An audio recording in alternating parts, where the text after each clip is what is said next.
Civilian Hokage, unstoppable from the start with 8 gates. Hello again, dear adventurers of the multiverse. Thanks for joining us once more on this epic journey. Remember, this story is pure science fiction from our wild imagination, so don't go trying to summon dragons in your backyard. The rights of this amazing novel belong entirely to its original author, we are only the narrators. Do you want more adventures? Show some love to our YouTube channel with a subscription and a like, and if you want exclusive content, our Patreon is waiting for you with open arms. Chapter 276 Election. The eroding force continued, Suzumiya Musashi's strength weakened more and more, and his spirit became increasingly depleted. But he refused to remain still. Even in death, one cannot die in peace. So he began to mobilize his spirit. Ignoring the physical pain, he focused all his attention on his spirit. Although he was very weak, he was unwilling to let this energy consume him. Consciousness flickered slowly in this ocean of energy. Thunder corroded his body. His spirit constantly expanded. He wanted to break free from the energy's grip and control, to seize his own body. Perhaps his fighting consciousness was too strong, or perhaps the energy's disorienting effect was draining his limbs. He ignored it and lacked the energy to pay attention to the thunder within his body. Finally, control of his body seemed to return a little. First his fingers, then his eyes, then his tongue. He was able to move it gently. Although it was very slight, it filled him with joy. Even if he could only move his fingers, it was a step in the right direction. Then he tried to exert force again. Fingers, palms, arms. The half-paralyzed man did his best to move his limbs. Like a small insect suspended in water, he began to swim slowly in the black sphere. After an unknown amount of time, he felt as if he had passed through a barrier. The original sensation of drifting vanished, and where his hands and feet had touched, it seemed as if only air remained, with no real contact. The next second, an even more intense pain gripped his body. Light, falling upon his face, left him nowhere to hide. HMPH, Suzumiya Musashi groaned. Instinctively, he flinched, but the hands and feet he had just felt were gone. It seemed as if only a wavering consciousness remained, unable to resist the tyrannical force. Please.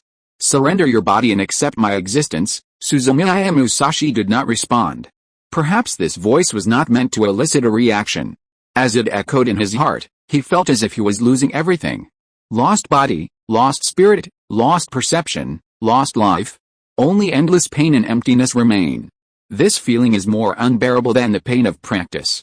Just as Suzumiya Musashi's spirit struggled and wavered, a heavy, majestic voice resonated within his heart. Do you yearn for power? The voice sounded neither like a man's nor a woman's, neither humans nor demons. It was as if a god were speaking to his heart. The voice continued, do you desire power? In Suzumiya Musashi's world, aside from pain and darkness, there is only one sound. Now I give you 2 choices. 1. Keep fighting, in darkness and loneliness, in despair and pain, slowly die. With this voice, Suzumiya Musashi felt even more alone. Unable to see colors, unable to feel temperature, the endless darkness only brought him ever-increasing pain. He seemed to see his own end. His body was in a slumped position, his facial features twisted in pain, and he finally died in this dark underwater cave. Except for the strange two-tails Jinchuriki, no one would know he died there. Desperate. Thinking of this, the despair grew even stronger. 2. Surrender, relinquish control of your body, relinquish the fearless fight, accept my supreme power. A divine voice sounded, and Suzumiya Musashi's imagination suddenly shifted. He saw himself having stopped fighting and allowed this force to cleanse and reshape his body. Otsutsuki clan. He saw himself wearing an orange martial arts uniform, standing atop the ninja world, brimming with vigor and vitality. His left hand held wind and thunder, his right hand held water and fire.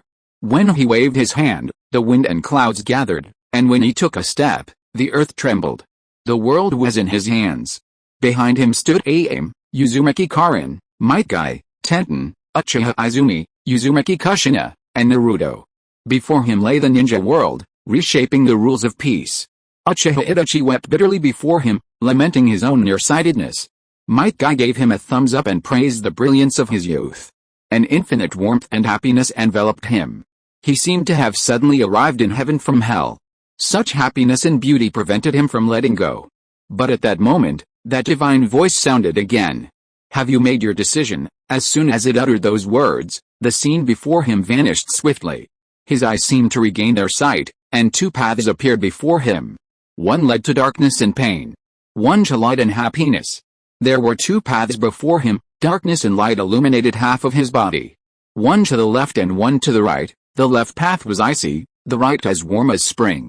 If you have chosen, take the first step, the voice echoed in the void. Perhaps there is no need to choose at all. Relinquish control, release the ego, renounce the struggle. I will not take your life. On the contrary, as long as you submit to my power, I will give you a real and bright future. As long as you are not a fool, you must know how to choose in your favor. At that moment, Suzumiya Musashi felt as if he had regained his body. You can raise your hands and clench your fists. You can control your steps and move forward toward the light before you. He was stunned and unconsciously took a step forward, turning his gaze toward the warm and bright path. Now it is right, the voice continued. You have made the wisest decision. You will have supreme power. You will receive infinite glory. Whether from a famous or noble family, all the power of the ninja world will be trampled underfoot, and all this requires no effort, no practice is needed, no foolish effort, no exhausting struggle. As long as you want it, everything can be easily achieved. Suzumiya Musashi's steps suddenly stopped. Chapter 277, Efforts are never stupid. The body seemed to freeze, motionless. What's wrong? Why aren't you leaving? Are you still hesitating? Relax. Don't hesitate. Go there and you'll get everything you want. Suzumiya Musashi slowly raised his head, stared into the void before him, and suddenly said, Did you just say there's no need for foolish efforts? That's right. The voice in the void noticed nothing unusual and continued, People in the world strive to the utmost, yet they remain mediocre. Isn't that ridiculous? You are different. Choosing me means choosing success. I have chosen a path that leads to heaven without hardship, but only with glory. The voice in the void called to him, Come, leave behind the pain and darkness, leave behind the failure and mediocrity, leave behind all that unnecessary effort and suffering, come to me, and I will give you everything I have. Suzumiya Musashi did not move. The voice continued, Shall we? Why don't you leave? What are you hesitating about? Seeing that Suzumiya Musashi did not move, the voice seemed to grow anxious. Come on. Despite the voice's temptation, Suzumiya Musashi remained motionless. Images flashed through his mind, and a series of memories resurfaced. The fear and anxiety of arriving in the ninja world for the first time. There are dangers everywhere when they are displaced. Be careful everywhere after returning to Konoha. And, the green light that finally appeared before him. Senior brother Kai, who met me, befriended me and passed on the 8 gates to me of his own volition. Whether he had no escape or was infected by my Kai, hard work and practice have permeated his life ever since. He possesses no extraordinary talents. There is no unique lineage limit. There is no trick the Creator has given him. He only has his own hard work and perseverance. Like countless ordinary people, hard work and perseverance may be fraught with difficulties, but they are his only hope. I firmly believe that perseverance and hard work are extremely valuable. Suzumiya Musashi opened his eyes wide. He stared at nothing in front of him and said word by word, Hard work, not stupidity. You're stupid, your whole family is stupid. Suzumiya Musashi roared loudly. Musashi's body he was suspended in the center of the black sphere.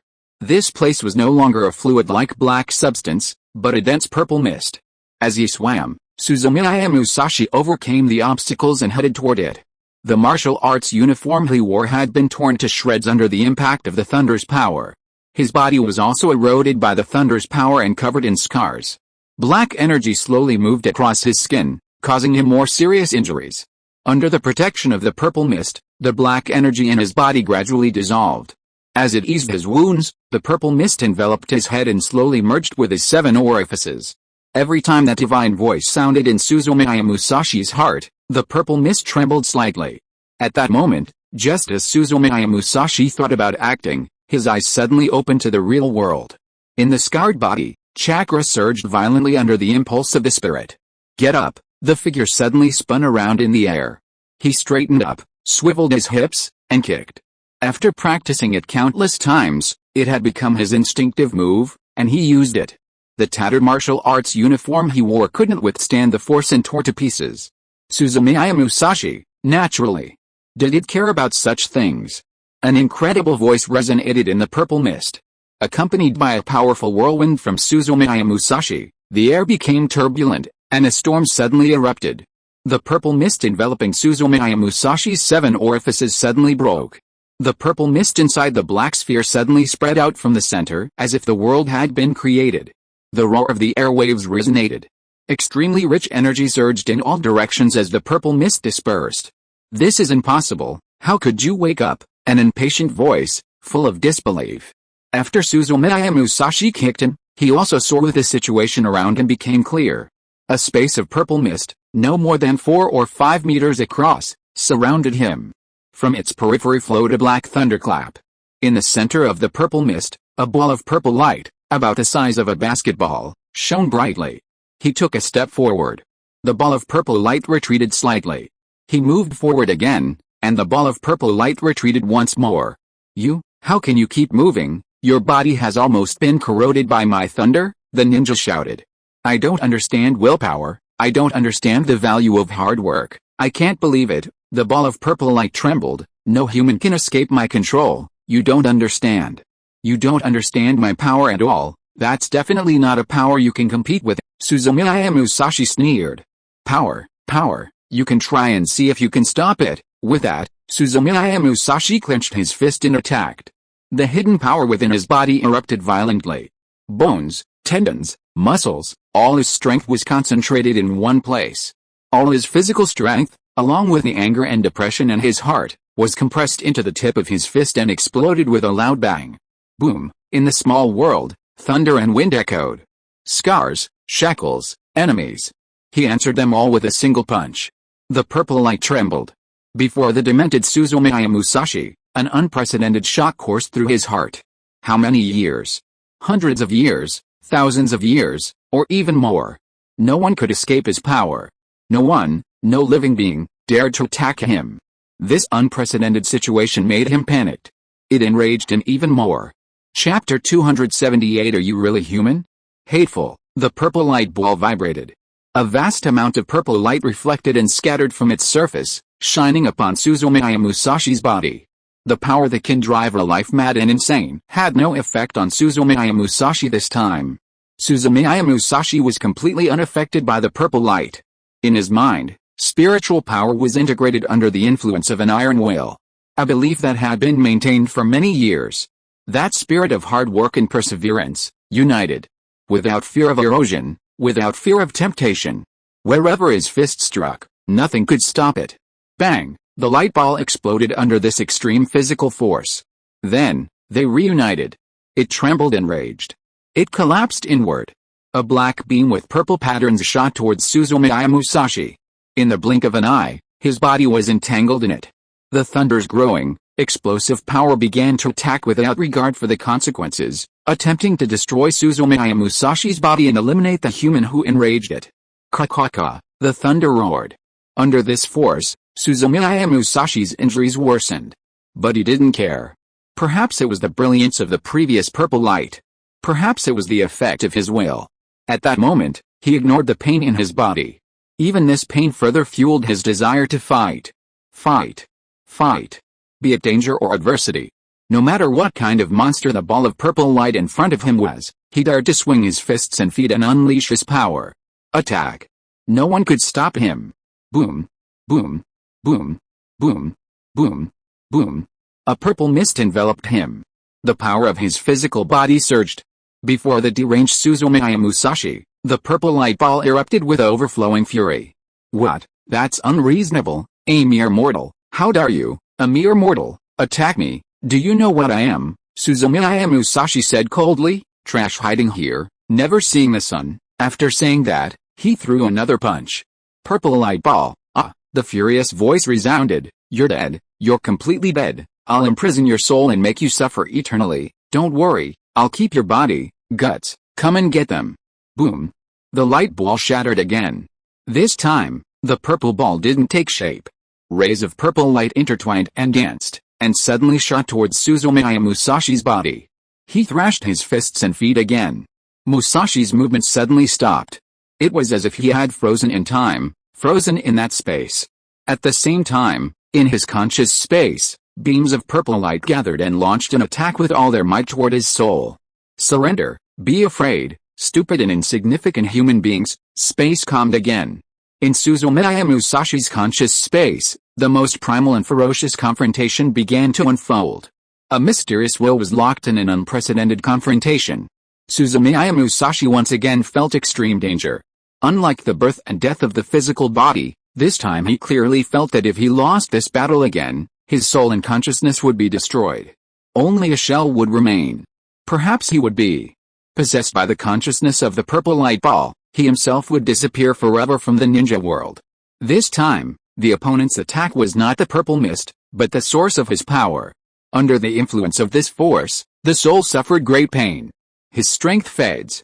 Suzumiya Musashi is not afraid. He doesn't hesitate. He fights only in his mind. No punches or kicks are possible. No chakra is needed.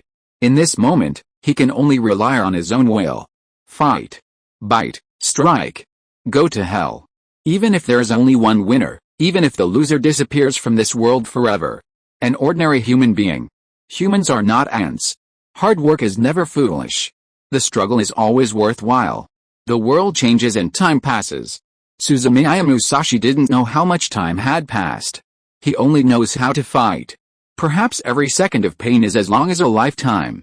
But at least he was fighting. The other side could be a ghost, a god, or some ancient being. To him, nothing matters.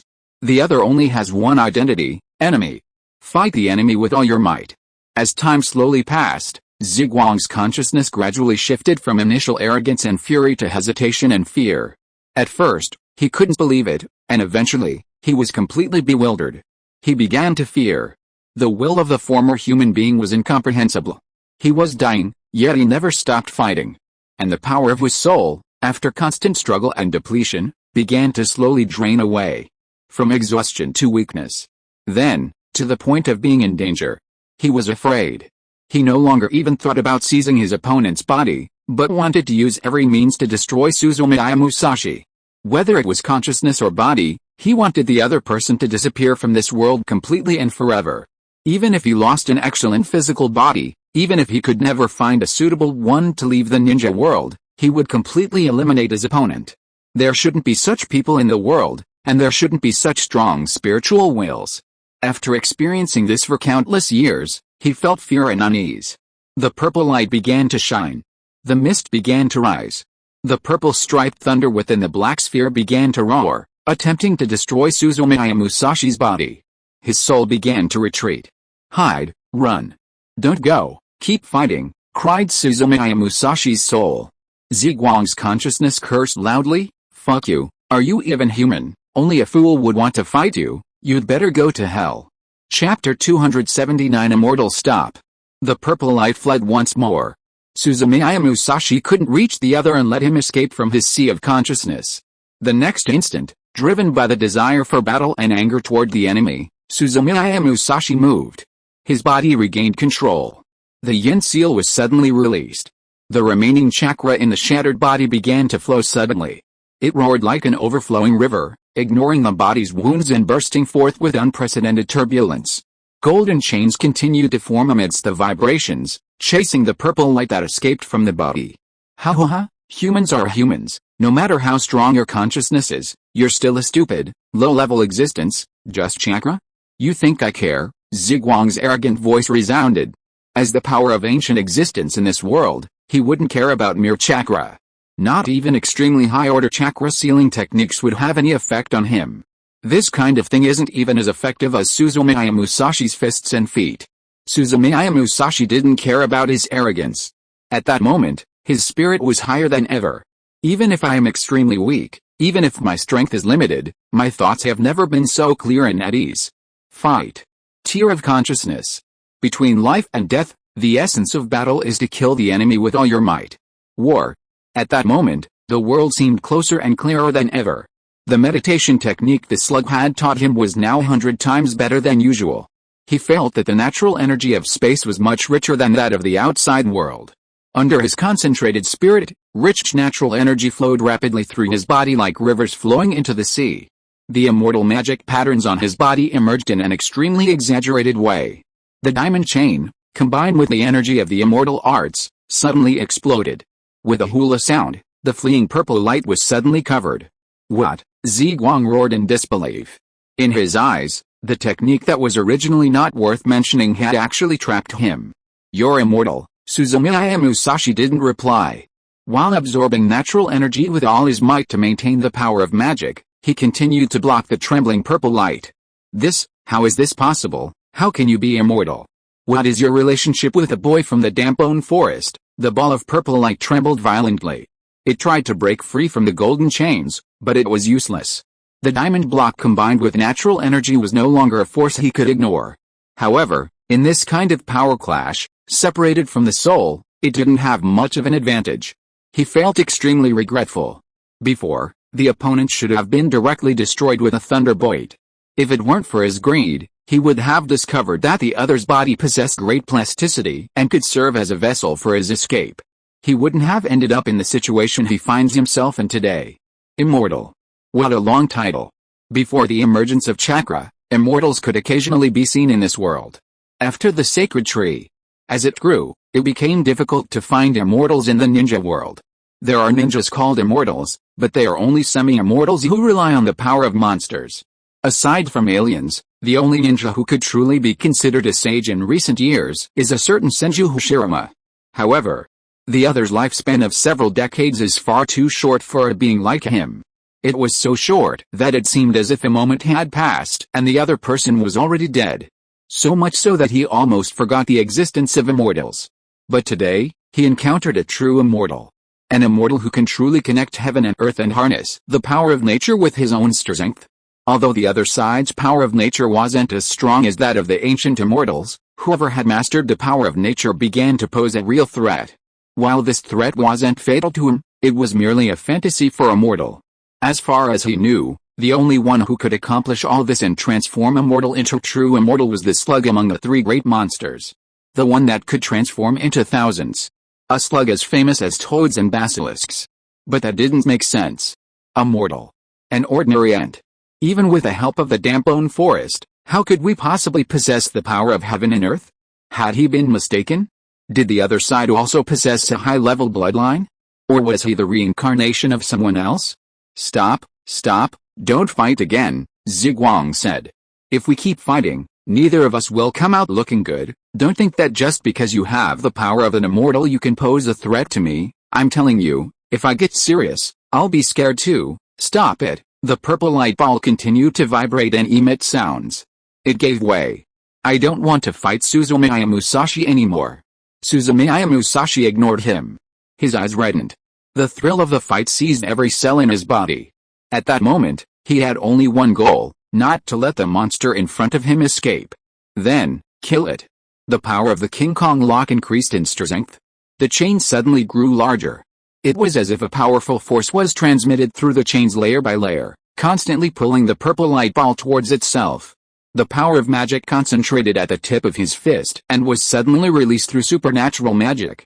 Boom, waves of air rose and space trembled. The black thunder that swirled around him sent waves of sound. Before him, the ball of purple light shattered.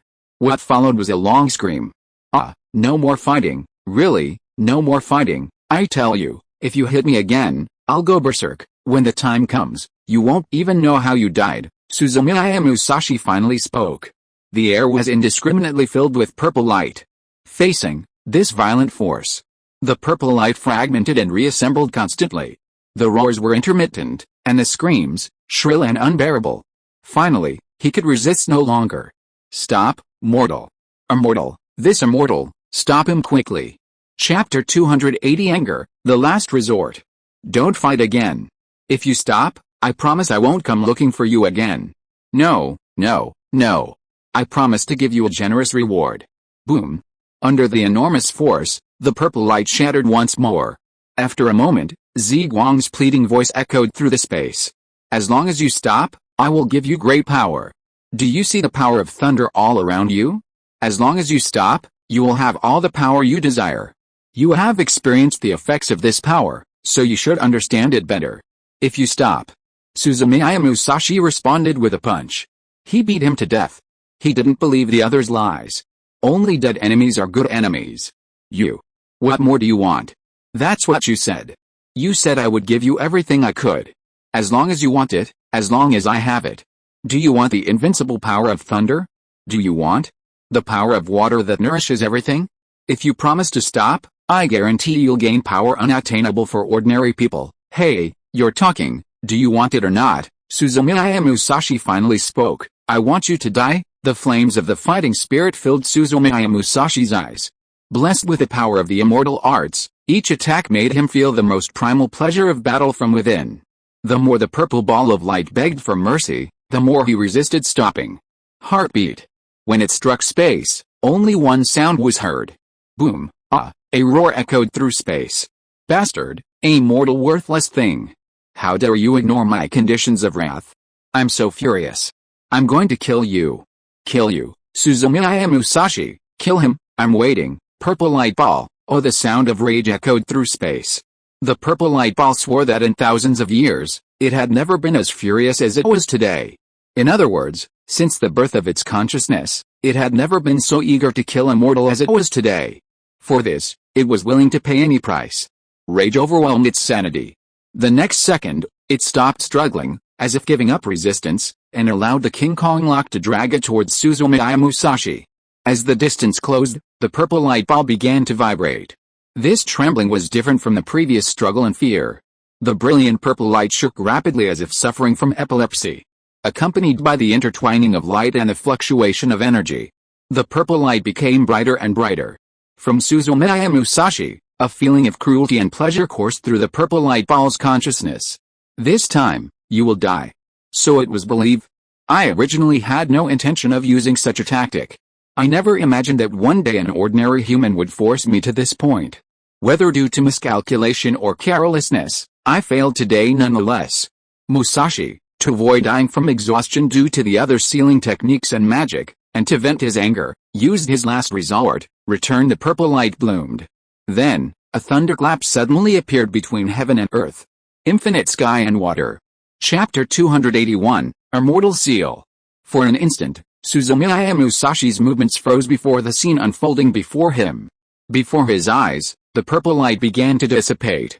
Rays of light, a beautiful purple light, dissipated and suddenly transformed into thunder and torrents. The space around him was suddenly filled with thunder and torrents. The surging power of the thunder was pure purple, and the flowing power of the water was black. Destruction and tyranny surged forth. Each force was even purer than the power of the purple-striped Emperor Viper. There was much more that astonished him. In his perception, the thunder and black water that suddenly filled the space before him were nothing more than the power that overflowed as the purple light dissipated. The original ball of purple light suddenly expanded at the same time as the thunder and black water overflowed. A black light and a purple light separated and swiftly headed toward him as Suzumiya Musashi's pupils suddenly contracted. Suzumiya Musashi tried to dodge, but he didn't have time to resist. Two beams of light struck him instantly. In space, the thunder and black water emitted by the energy continued to resonate. The divine voice of resentment still echoed. That, despair, mortal, this is my gift to you, my most fundamental power. Thank you for the gift of letting me sleep again. I hope you like it, haha. But at that moment, Suzumiya Musashi no longer had the energy to pay attention to all of this. The moment the purple and black lights headed toward him, he realized something was wrong. His instinct told him it wasn't something he could touch. So, as soon as the light arrived, he planned to dodge it. However, compared to those two beams of light, his speed was too slow. Almost as soon as he realized the light was approaching, he was caught. The next second, he felt a powerful force he had never felt before. A pure power he couldn't even imagine surged within his body. Boom, abundant energy flowed constantly through his body. Every cell, every tissue was ecstatic. Suzumiya Musashi felt a pleasure he had never felt before. This kind of comfort, on a physical level, surpassed all his previous senses. It was like someone who ate steamed cornbread and vegetable porridge every day suddenly having a banquet. It was like someone who had only driven old tanks suddenly being behind the wheel of a Bugatti was sleek and elegant. Along with the engine, it emitted a refreshing sound. It was an intoxicating sensation. It allowed him to see a different landscape. However, the more wonderful this sensation was, the more worried Suzumiya Musashi felt.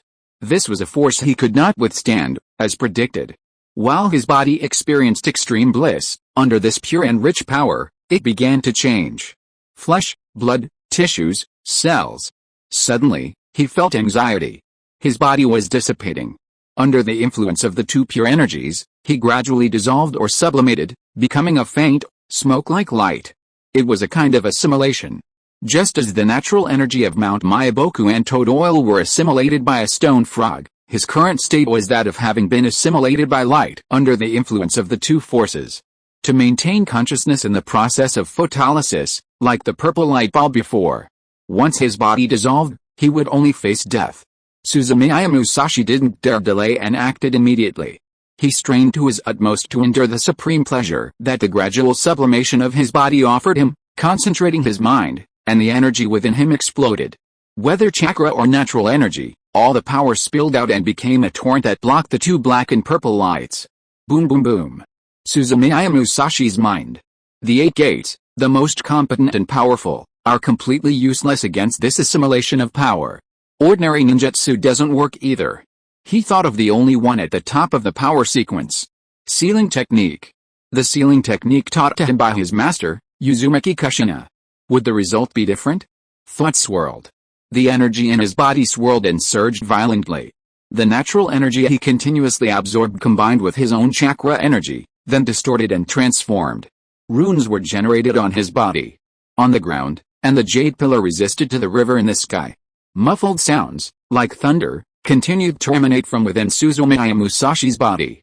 Light escaped, and vibrations and roars could be heard. Suzumiya Musashi's face constantly shifted from blue to white, his brow was furrowed, but his mind was focused. Resist. Seal. He didn't use the diamond. Seal. That was the sealing technique the Uzumaki clan mastered best, relying on their powerful chakra and physique to create a potent deterrent against external enemies. However, this wasn't the sealing technique he had mastered. The sealing technique he had mastered involved using the power of the seal to perform microscopic operations within his own body. Crash, sealing runes constantly generated and spilled forth under his desperate insistence. The situation finally began to shift. From being defeated at first, to barely resisting, and then to being on equal footing. Never before had Suzumiya Musashi's sealing technique been activated with such desperation as it was now. The power had never been stronger than it was now. And those two beams of light were mindless. They simply dissipated and sublimated under the influence of the rules, infecting and assimilating Suzumiya Musashi's flesh and blood. Under Suzumiya Musashi's desperate efforts, the purple and black lights gradually halted their erosion. Then, he began to shrink. Chapter 282 Breaking In. The two beams of light, one purple and the other black, finally began to show signs of weakening under the power of the sealing technique. Sealing runes continue to generate, one after another, covering the two forces layer by layer. The more runes, the weaker the power fluctuations of the two beams of light became. Clash. Suzumiya Musashi dared not be careless, his methods continued, and the sealing runes kept flowing. Black sealing runes with faint golden lines blocked, covered, and sealed the two forces layer by layer. Suzumiya Musashi had a feeling. In terms of pure strength, he was not truly on par with these two forces. Willpower. Strength, without the support of willpower, is just a rootless duckweed. As for the original will of the purple ball of light, what good is a will that can only beg for mercy in the face of mortal danger? As he performed the sealing technique at all costs, the two beams of light gradually faded. The power of the immortal seal sealed itself within his body layer by layer. The resistance of the two beams of light weakened more and more, and his strength also gradually dwindled as he exerted his full power. He didn't know how much time had passed. Suzumiya Musashi lost all track of time. He only knew that the two energy orbs within his body could no longer generate waves, and that not a single drop of his own chakra remained. There was silence in the space. The mental force that had been fighting at the limit of his will had lost its target.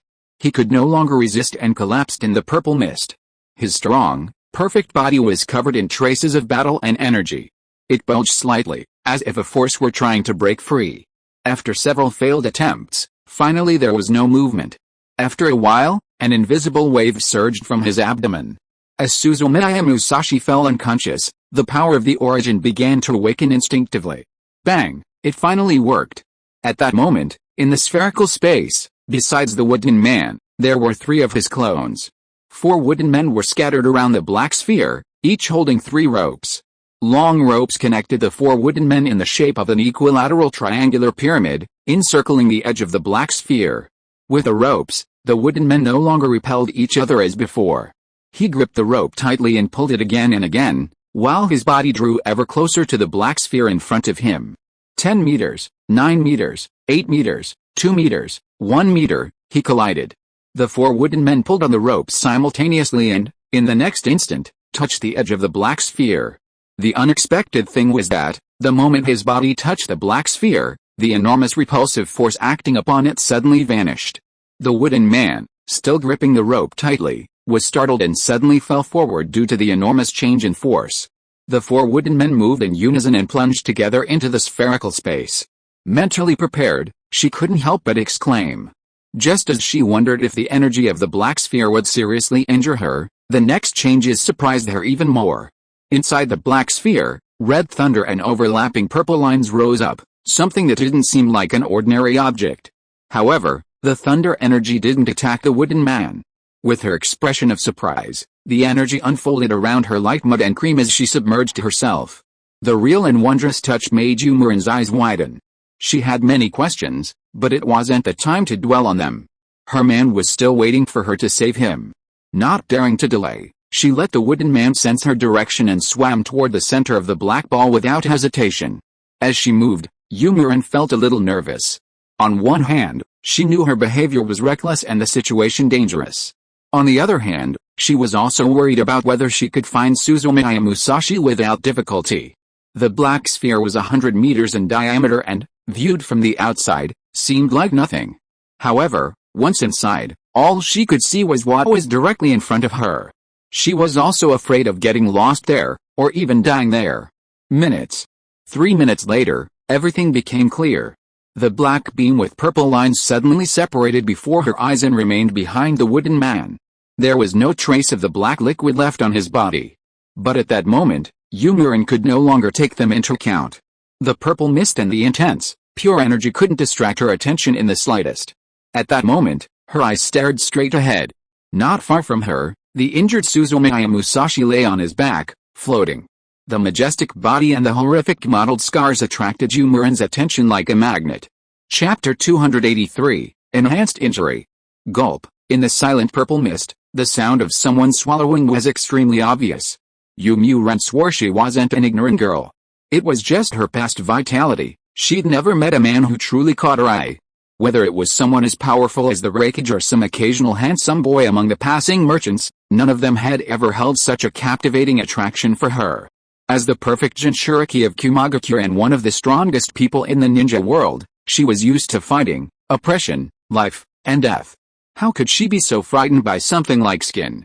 Yet, at that moment, Youmuran discovered she was still short-sighted.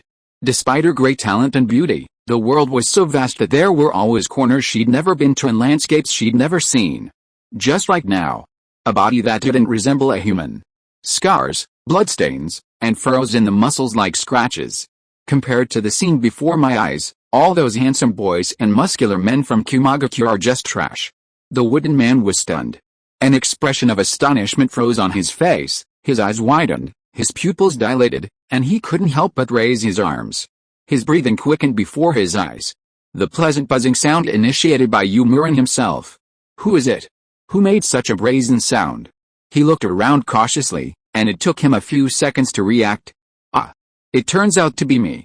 Luckily, there's no one else sober here except me. At that moment, a being he had forgotten spoke. What are you doing? Ah! He looked in horror at the only human there, Suzumiya Musashi, and found that he had his eyes closed and a peaceful expression. He didn't wake up. Yali. You scared me, Youmuran said angrily after reacting. I didn't mean that. He's offended too, isn't he? I just thought you looked a little strange and wanted to ask what you were doing, Yali said. Youmuran's face flushed slightly. I didn't do anything. I just wanted to see what this guy was like. Really, if he'd been electrocuted, he'd stubbornly said, what do you mean, half a day? I'm just thinking. Okay, Yali, what are you thinking about? Youmuran, I'm thinking, I was wondering why the black ball had such a strong repulsive force on me a moment ago, and why it disappeared as soon as I walked in. Yes. That's exactly what I was thinking. Does it seem strange to you? Another journey. After all, they've been together for many years, and the bond between Lu and Yamu Ren makes it more or less clear that Yamu Ren is being stubborn. Yalu said, "There's no need to hide anything between you and me, right? There's no one else here, of course. If you're not interested, just pretend I didn't say anything, Yukiro." He continued with his hands on Suzumiya Musashi body, feeling the other's wounds. Empty chakra. The steel muscles and bones are full of harrowing scars. The wooden man's cheeks and arms twitched slightly. Just by sensing it, he could almost imagine the battles and suffering that Suzumiya Musashi had endured. If the person in front of him wasn't Suzumiya Musashi, but an ordinary ninja, with such wounds, he would almost certainly die. And now, Suzumiya Musashi's heart was still beating. Yamu Ren was filled with pain. She wasn't very good at medical ninjutsu, so she wanted to use Matadabi's chakra to help Suzumiya Musashi slow the healing of his injuries. But before she could open her mouth, her eyes suddenly flashed, and she let out a soft exclamation. The hand on Suzumiya Musashi's chest couldn't help but move forward. "What's wrong? Does it feel good here?" Yalu's voice echoed in Yamu Ren's mind, and her face darkened. "Shut up, what a nice touch." It wasn't for that reason that she stopped suddenly, making her look like a very strange woman. She sensed unusual changes in Suzumiya Musashi's body. Although her opponent's internal injuries were extremely severe, just now, she seemed to sense a strange energy emanating from deep within him. As he breathed, Suzumiya Musashi's vitality recovered a little. A few seconds later, it happened again. As this wave continued to work, Suzumiya Musashi's aura grew stronger and stronger, and even the wounds on his body began to slowly heal. Although the speed was slow, at least with this recovery trend, there was no danger. "How is this going?" After a while, the wooden man turned his attention back to Yalu and asked, "Why, even though the chakra in Suzumiya Musashi's body has been depleted, is there a strange fluctuation that allows his body to gradually recover? And the journey isn't clear either." After being confirmed by the wooden man, he controlled his chakra to disperse it. After a while, he said, "I'm not sure, it's just a guess. I can only sense a fluctuation in his body. It's true that his chakra has been depleted, but it's also true that his body is gradually recovering. Then, the fluctuations in his body should be of the same type as the energy here. They aren't chakra, so neither you nor I can clearly sense them," Yamu Ren said. "It isn't chakra." He had many questions, such as what Suzumiya Musashi had just experienced, why the injury was so severe, and why was there a fluctuation of power in his body that didn't belong to chakra? And all of this has to wait until Suzumiya Musashi awakens first. If you are listening to this novel on a channel other than Fanfic World, it means it was downloaded and re-uploaded without effort. We warmly invite you to visit our channel, Fanfic World. There you will find the original version of this story and many other novels of various genres. We look forward to seeing you dive into a world of incredible novels. Chapter 284, a great scene never seen before. By the way, Yali, I didn't really understand the question you just asked. When I was outside, the repulsive force was so strong, so why did it disappear after I came in? Also, why was I so injured after coming in? Nothing happened to me after I entered, and the thunder force didn't affect me. Yalu was silent for a while. Just when Yamu Ren thought she didn't know, Yalu hesitated and said, "Perhaps, it's because of me, because of you." "Why?" Yalu said, I don't know how to explain it to you. If you were an ordinary ninja, the power of thunder would annihilate you as soon as you entered here. But you're a Jinchuuriki, and you have all my power within you. The power of the tailed beasts belongs to chakra, but it's not ordinary chakra. Whether in power sequence or volume, the power of the tailed beasts is infinitely close to the essence of chakra. It is this essence close power that will repel power that doesn't belong to chakra. Yamu Ren still didn't quite understand what Yalu meant by rejection. Although she was a great master of the ninja world, she was unfamiliar with the Otsutsuki power system and the sacred tree, so she couldn't accurately grasp what Matadabi said about the ancient history of chakra here. But it didn't matter. She only needed to understand, in broad strokes, that her abnormality was due to the Jinchuuriki. The most urgent thing now was to awaken Suzumiya Musashi as soon as possible and get out of this cursed place. Thinking of this, she fixed her gaze on Suzumiya Musashi's face. In his eyes was reflected love for his man, but also concern. "I'm going to get you out of here right now," With that, Yumuto reached out and hugged Suzumiya Musashi, about to take him away. Wait, Yalu intervened to stop her. Yumuren asked curiously, "What's wrong?" Yalu replied, "Don't rush to take him away from here." Yumuren asked, "Why? In that case, why don't you stay here and wait for him to wake up? What if you go out now and run into that group of emperor snakes?" After hearing what Yalu said, Yumuren realized she hadn't considered it deeply enough and became flustered. She let go of his hands and said, "So we wait here first?" Yalu replied, "No, what should concern you now isn't whether to wait here or not, but that this guy seems to be in a strange state. Is something wrong?" Yumuto asked, looking at Suzumiya Musashi after the Madara reminder.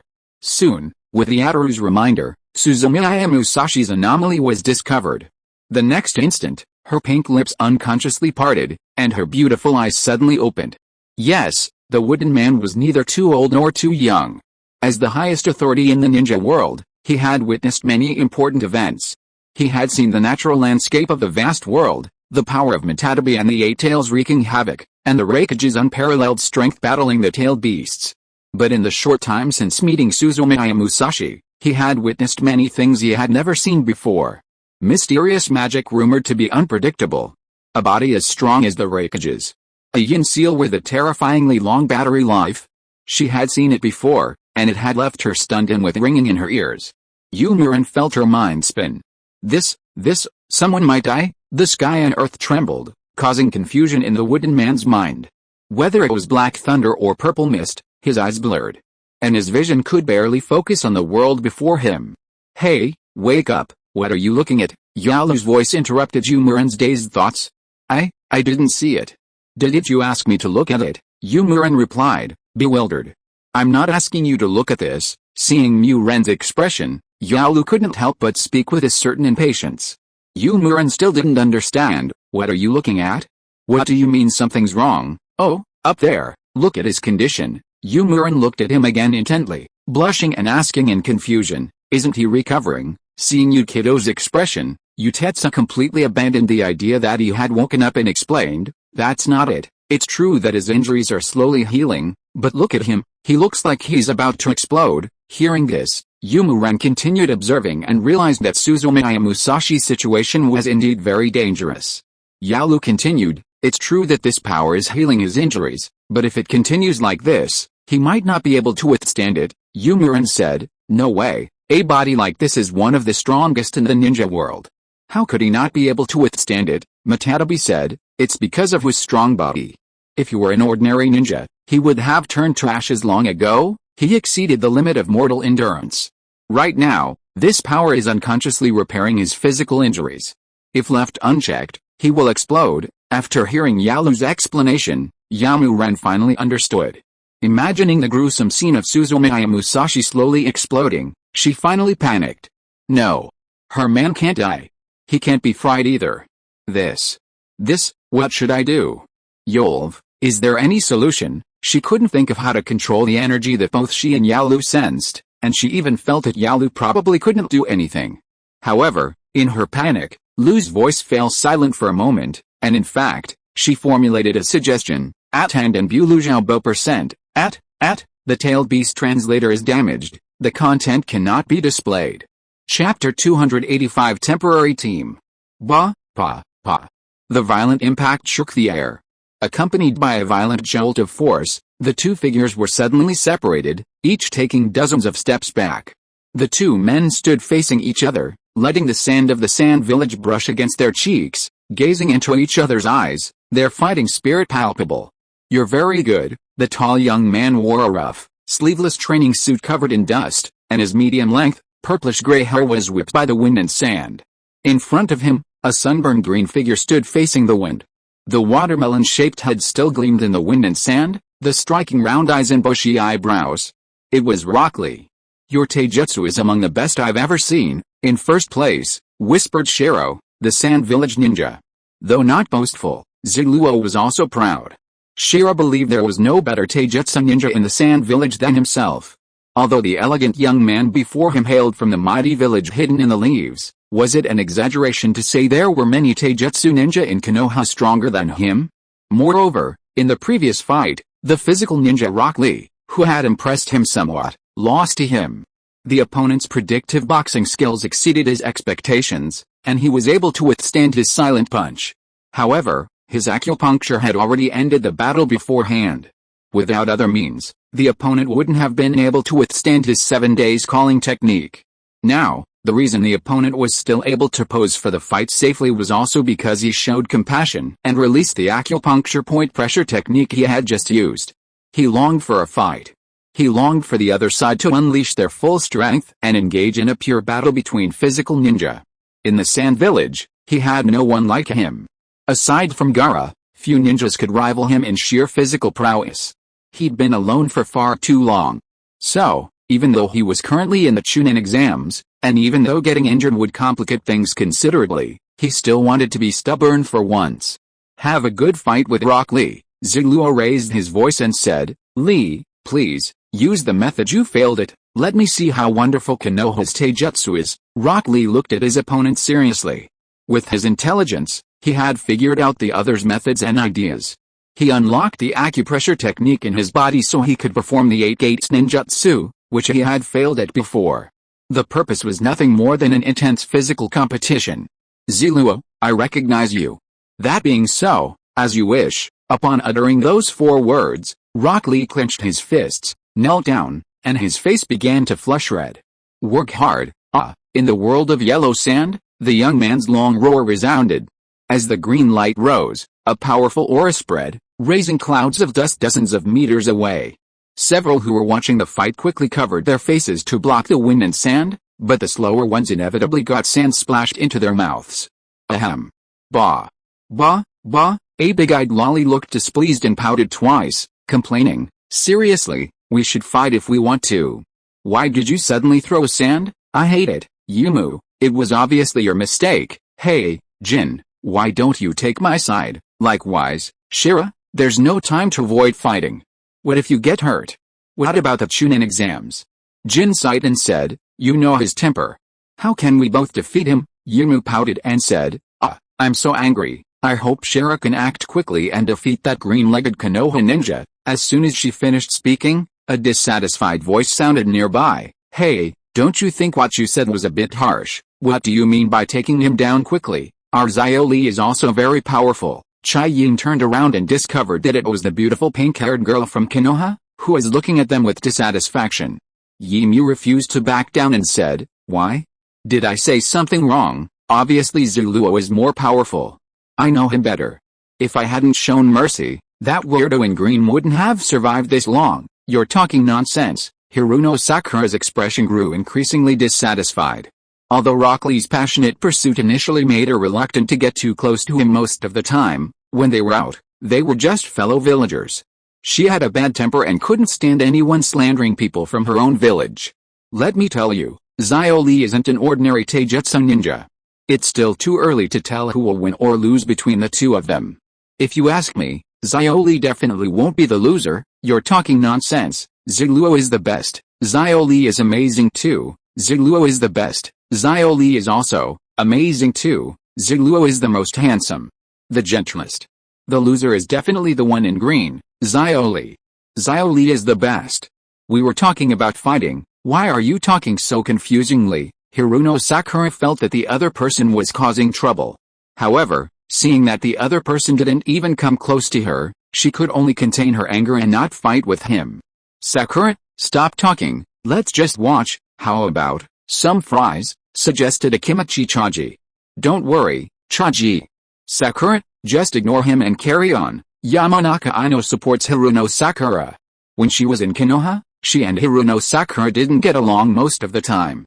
However, in this Chunin exam, due to the requirement to form a team of 3 and the objective condition that her teammate Nara Shikamaru had already been promoted to Chunin, her team could only invite Hiruno Sakura to join and form a 3-person team for the Tsunagakure Chunin exam. When we go out, of course we must present a united front. She isn't the only one who has the habit of sticking together when going out. In fact, under the constant installation of the will of fire, most of the Konoha ninja, regardless of whether they get along in the village or not, stick together when going out. For example, she and Hiruno Sakura. After being interrupted by her, Hiruno Sakura no longer had the courage to argue with Ayame and looked away. Recently, Yamanaka Aino's attitude toward her had changed drastically, which sometimes confused her. Since they had drifted apart because of Uchiha Sasuke many years ago, Yamanaka Aino's attitude toward her had never been as warm as it was now. Is it because I want to learn medical ninjutsu or? Thinking this, Hiruno Sakura glanced at the two people beside her. Before leaving for the Chunin exams, she had received enthusiastic invitations from two teams. One, of course, was the current Yamanaka Aino and Akimichi Chaji, and the other was Might Guy's Team 3. After Tenten and her teacher left for their training trip, only Hyuga Niji and Rock Lee's Team 3 remained, who were also facing the dilemma of not being able to participate in the Chunin exams due to lack of personnel. So, everyone turned their attention to the solitary Hiruno Sakura. For this reason, the attitude of the four members of the two teams' attitudes toward her changed drastically, and they became overly enthusiastic. But after careful consideration, Hiruno Sakura joined Yamanaka Aino's team. There was no other reason, only to maintain a certain distance from Rock Lee. Otherwise, she was afraid. Chapter 286 New members Sai and Fu's friends. Sakura Hiruno joined Yamanaka Aino's team, leaving Rock Lee and Niji Hyuga's team one person short. To participate in the joint Chunin exams, it was the current Hokage, Tsunade, who finally assigned a member to the team, a boy neither of them knew. A strange man with pale skin, short black hair, and a style that emphasized his waistline stood calmly beside Niji Hyuga, his fake smile irritating Hiruno Sakura. Ninji, are you thirsty? Do you want some water? Niji Hyuga, his face serious, replied coldly, no, thank you. Do you want some fruit? It's too windy and sandy, so I won't eat any. Well, Niji, which of us do you think is better at taijutsu? Niji Hyuga rolled his eyes and glared coldly at the man beside him. Sai, I think you'd better keep quiet. Huh? Did I say something wrong? Sai realized too late, picked up a pamphlet, and flipped through it in confusion. He muttered to himself as he read, this shouldn't be like this. The book says this is how you should do it if you want to have a good relationship. After reading for a while, Sai seemed to have finally found the problem. He put down the pamphlet, suddenly reached out, placed his hand on Hyuga Niji's shoulder, and turned, offering him his typical smile. Niji, he regrets it. If he had known earlier, he would have waited for Tenten to return and wouldn't have participated in the stamp Chunin exam. In that case, Tsunade wouldn't have paired him with a troublesome partner she didn't even know. Impatiently, Hyuga Niji pulled his arm away and silently took a step back. He had already made up his mind.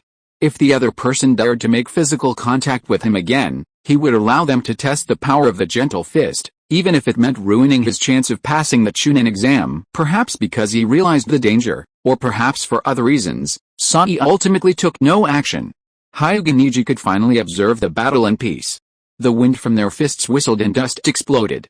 The two geniuses from the Sands village in Konoha continued their physical battle. The noise they made secretly frightened the spectators. Ayame wore a worried expression, while Hiruno Sakura and Hyuga Niji silently weighed their chances of victory if they fought the people on the field. Niji Hyuga felt far inferior in raw strength to Rock Lee, who had activated the 8 gates, and Shira, who was using the 7 heavens summoning technique at full power, but with the support of the Byakugan and the Hyuga gentle fist, the outcome was unpredictable. Facing either of them on the field would give him a greater chance of victory.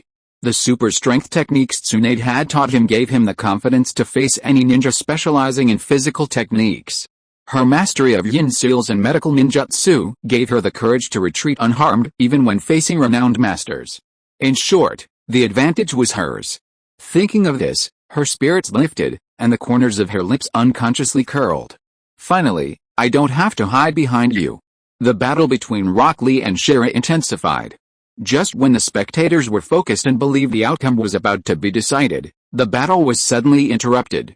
Yes, so many people, are they fighting? Stop it, buzz. The buzz shook the air, raising a huge amount of dust, and the speed was shocking. While the spectators were horrified, even Rock Lee and Shira, who were fighting, couldn't help but cover their faces with their hands to block the sudden sandstorm. Cough, cough, ahem. Bah. After a while, the wind and sand finally disappeared. Several spat out the sand that had gotten into their mouths as they watched the approaching figure. A girl with wings on her back flew through the blue sky above the desert. She had a generous, slender waist, a small black dog about the size of a palm sat on her shoulder, and a radiant, surprised smile graced her beautiful face. After stopping the two who were about to decide the winner, she turned her attention to Hyuga Niji and the other ninjas. "Konoha ninja, I finally found you." Hiruno Sakura and the others exchanged glances. It was the Chunin exams, and a ninja from another country who had suddenly barged in had said this. Subconsciously, they thought the other side was there seeking revenge. "You dare suddenly interrupt someone else's fight?" Rock Lee's slightly annoyed voice rang out. "This is too much." His face showed an expression of frustration, as if he had been interrupted right before his climax. He glared resentfully at the girl standing between him and Ziluo. Behind the girl, Ziluo wore a similar expression. "Don't worry, the weather's lovely. Why fight? My name is Fu, and I'm a ninja from Takegakure. How about we become friends? I have 96 friends left. Do you want to? Who wants to be your friend?" Rock Lee snapped. Although the girl in front of him wasn't ugly, in his opinion, she was still far from a perfect girl like Hiruno Sakura, who was young and beautiful, fair-skinned and lovely, and gentle and kind. He didn't want to befriend the other person now, he just wanted to fight the man in front of him. Fu's bright smile froze on his face. With a hint of embarrassment and resentment, he whispered, "If you don't want to hand him over, then don't. Why are you being so fierce? It's not like I lack friends, I have 4 good friends." "You?" Rock Lee also felt that his attitude was a little fierce, but anger still churned in his chest and abdomen. He suppressed his impatience and said, "If there's nothing else, step aside and don't interrupt my fight." "Why are we fighting?" Fu asked with a puzzled look. "What's the point of fighting? We're friends, we can play cards, have barbecues, and parties together." "Rock Lee, I'll say it again, please go away," Fu replied softly, and then said uncertainly, "So, when you're done fighting, can we be friends?" "Rock Lee, this isn't a fight.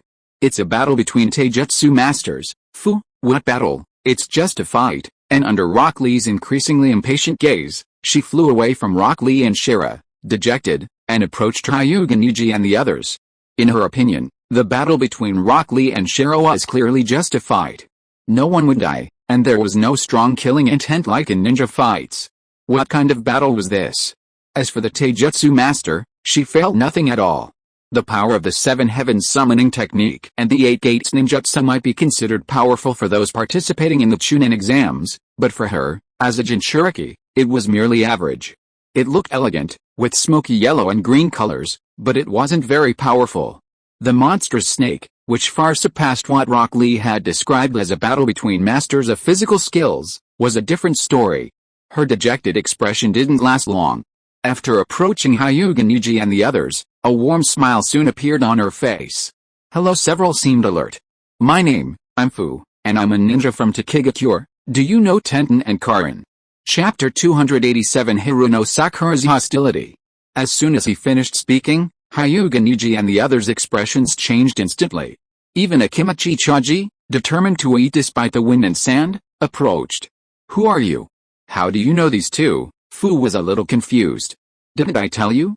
My name is Fu, and I'm a ninja from Takegakure." "Hyuga Niji, have you seen Tenten?" "Yes," Fu said cheerfully. "Not only do I know them, but they're my best friends." A moment later, Rock Lee, who was about to start fighting Shira again, was called over by Hyuga Niji with a displeased expression. "Rock Lee, Cyrillic letter deck, Ninji, why did you interrupt my fight?" Hyuga Niji said, "There's news about Tenten." Hearing this, Rock Lee's dissatisfaction vanished instantly. As teammates on Team 3, he and Tenten hadn't seen each other in 2.5 years. Although they knew the other group was traveling with their master, Rock Lee, Niji Hyuga and the others couldn't help but worry. The ninja world is so vast, and if you encounter an enemy. Now that he finally had news of the enemy, the fight had to be suspended. He was eager to know what had happened to Shianshin. "Did you really meet Shianshin? When did you meet? Where? How is he now? Is he alright, Fu?"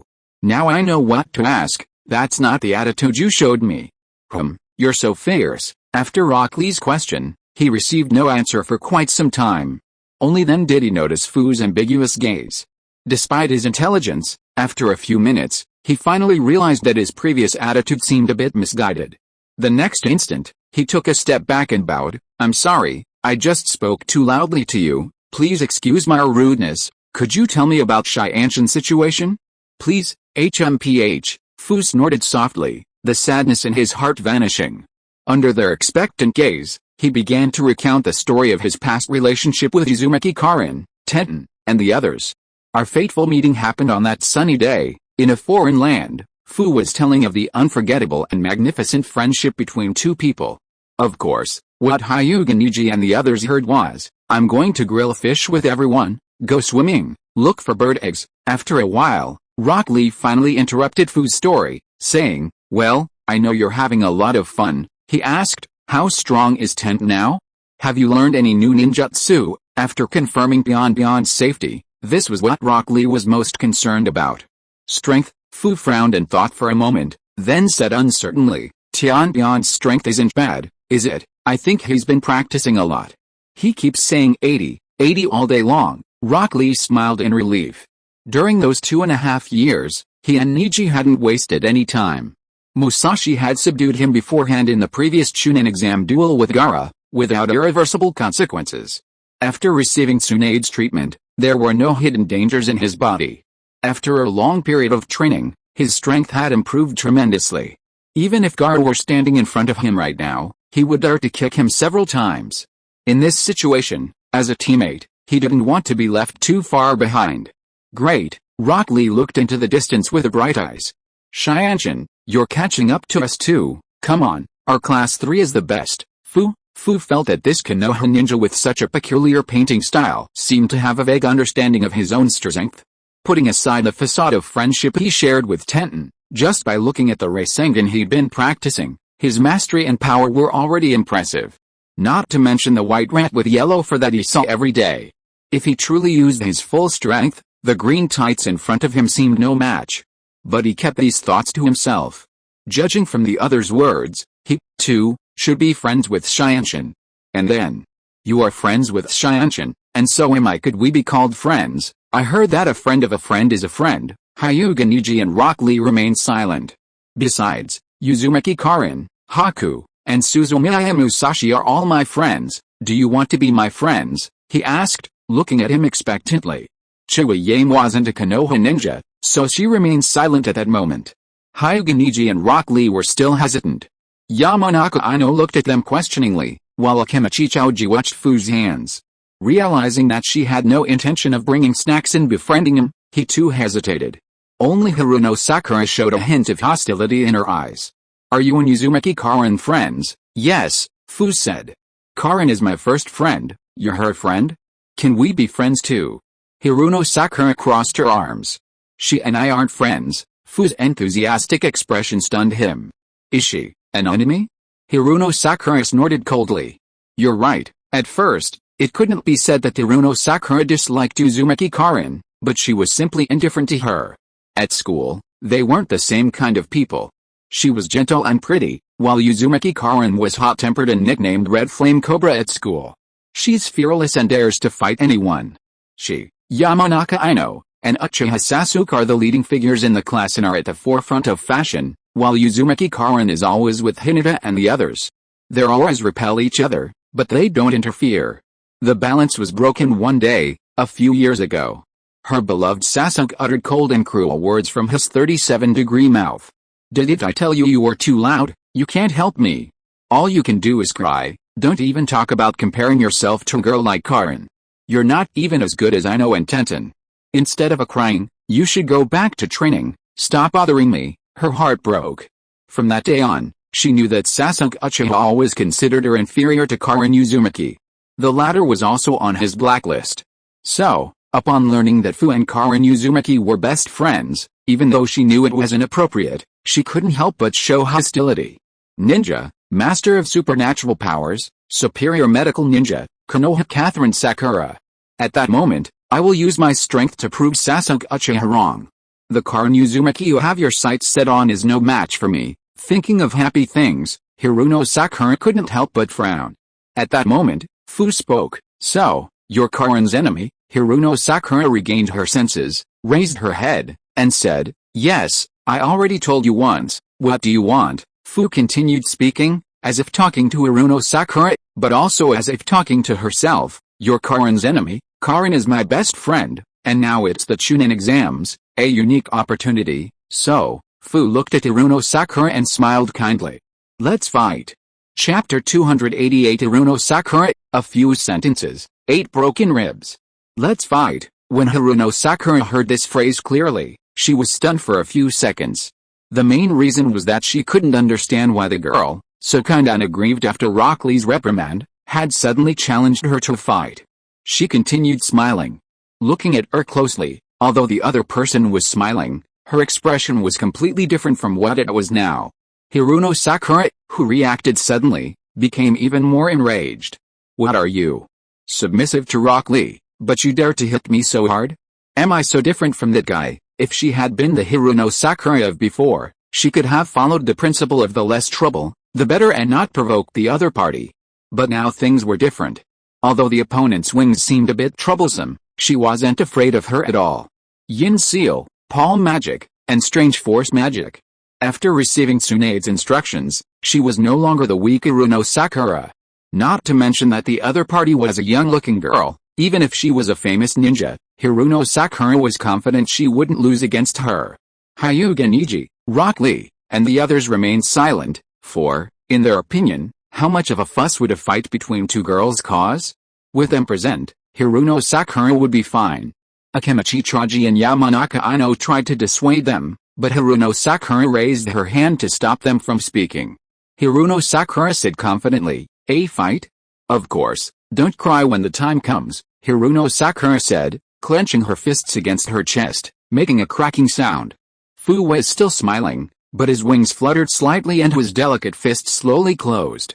On his shoulder, the small black dog Tony jumped and head to one side. The two men glared at each other with growing hostility, and the fight was about to break out. They moved closer, and as they approached, faint shouts could be heard. "Fu, where have you been? Why aren't you coming back with us?" Haruno Sakura looked at Fu and said, "It seems we can't fight anymore." "Your comrades are asking you to return," Fu said. "It's alright. They'll be here in at least a minute." Haruno Sakura, "A minute? What do you mean?" Fu said seriously, "A minute is enough, I'm coming." Boom. In fact, it took less than a minute. Barely 10 seconds later, Haruno Sakura felt the disparity of the ninja world and the absurdity of reality. She was flying through the sky. To be precise, she was circling in the sky. As soon as the battle began, she was hit by Fu's fist and shot upwards, then launched into the air by a wing. Then, a series of blows left her stunned. In 1 second, Haruno Sakura was furious. In 2 seconds, supernatural powers exploded. In a fraction of a second, her confident and strange strength was pierced by her opponent's delicate fist. The attack seemed insignificant, yet it possessed unparalleled power and penetrating depth. Its strange strength was like a membrane shattering with a single blow. Was the medical ninjutsu she was so proud of extremely fragile against her opponent's even stranger and more powerful force? 3 seconds later, a series of one-sided attacks. Bang bang bang bang bang, boom, boom, bang bang bang bang bang bang. Haruno Sakura felt like she was dreaming. It seemed as if her opponent wasn't even using their full strength. As for why Haruno Sakura knew her opponent wasn't using their full strength, on the one hand, although she received a powerful blow, the opponent hadn't attacked her vital areas, and she hadn't suffered any serious injuries. On the other hand, she overheard the other person muttering amidst the dazzling barrage. "I threw this punch because Karin took a bath with me. This kick is for Karin, who accompanied me to dig up the nest. This slap was for Karin, who helped me comb my hair.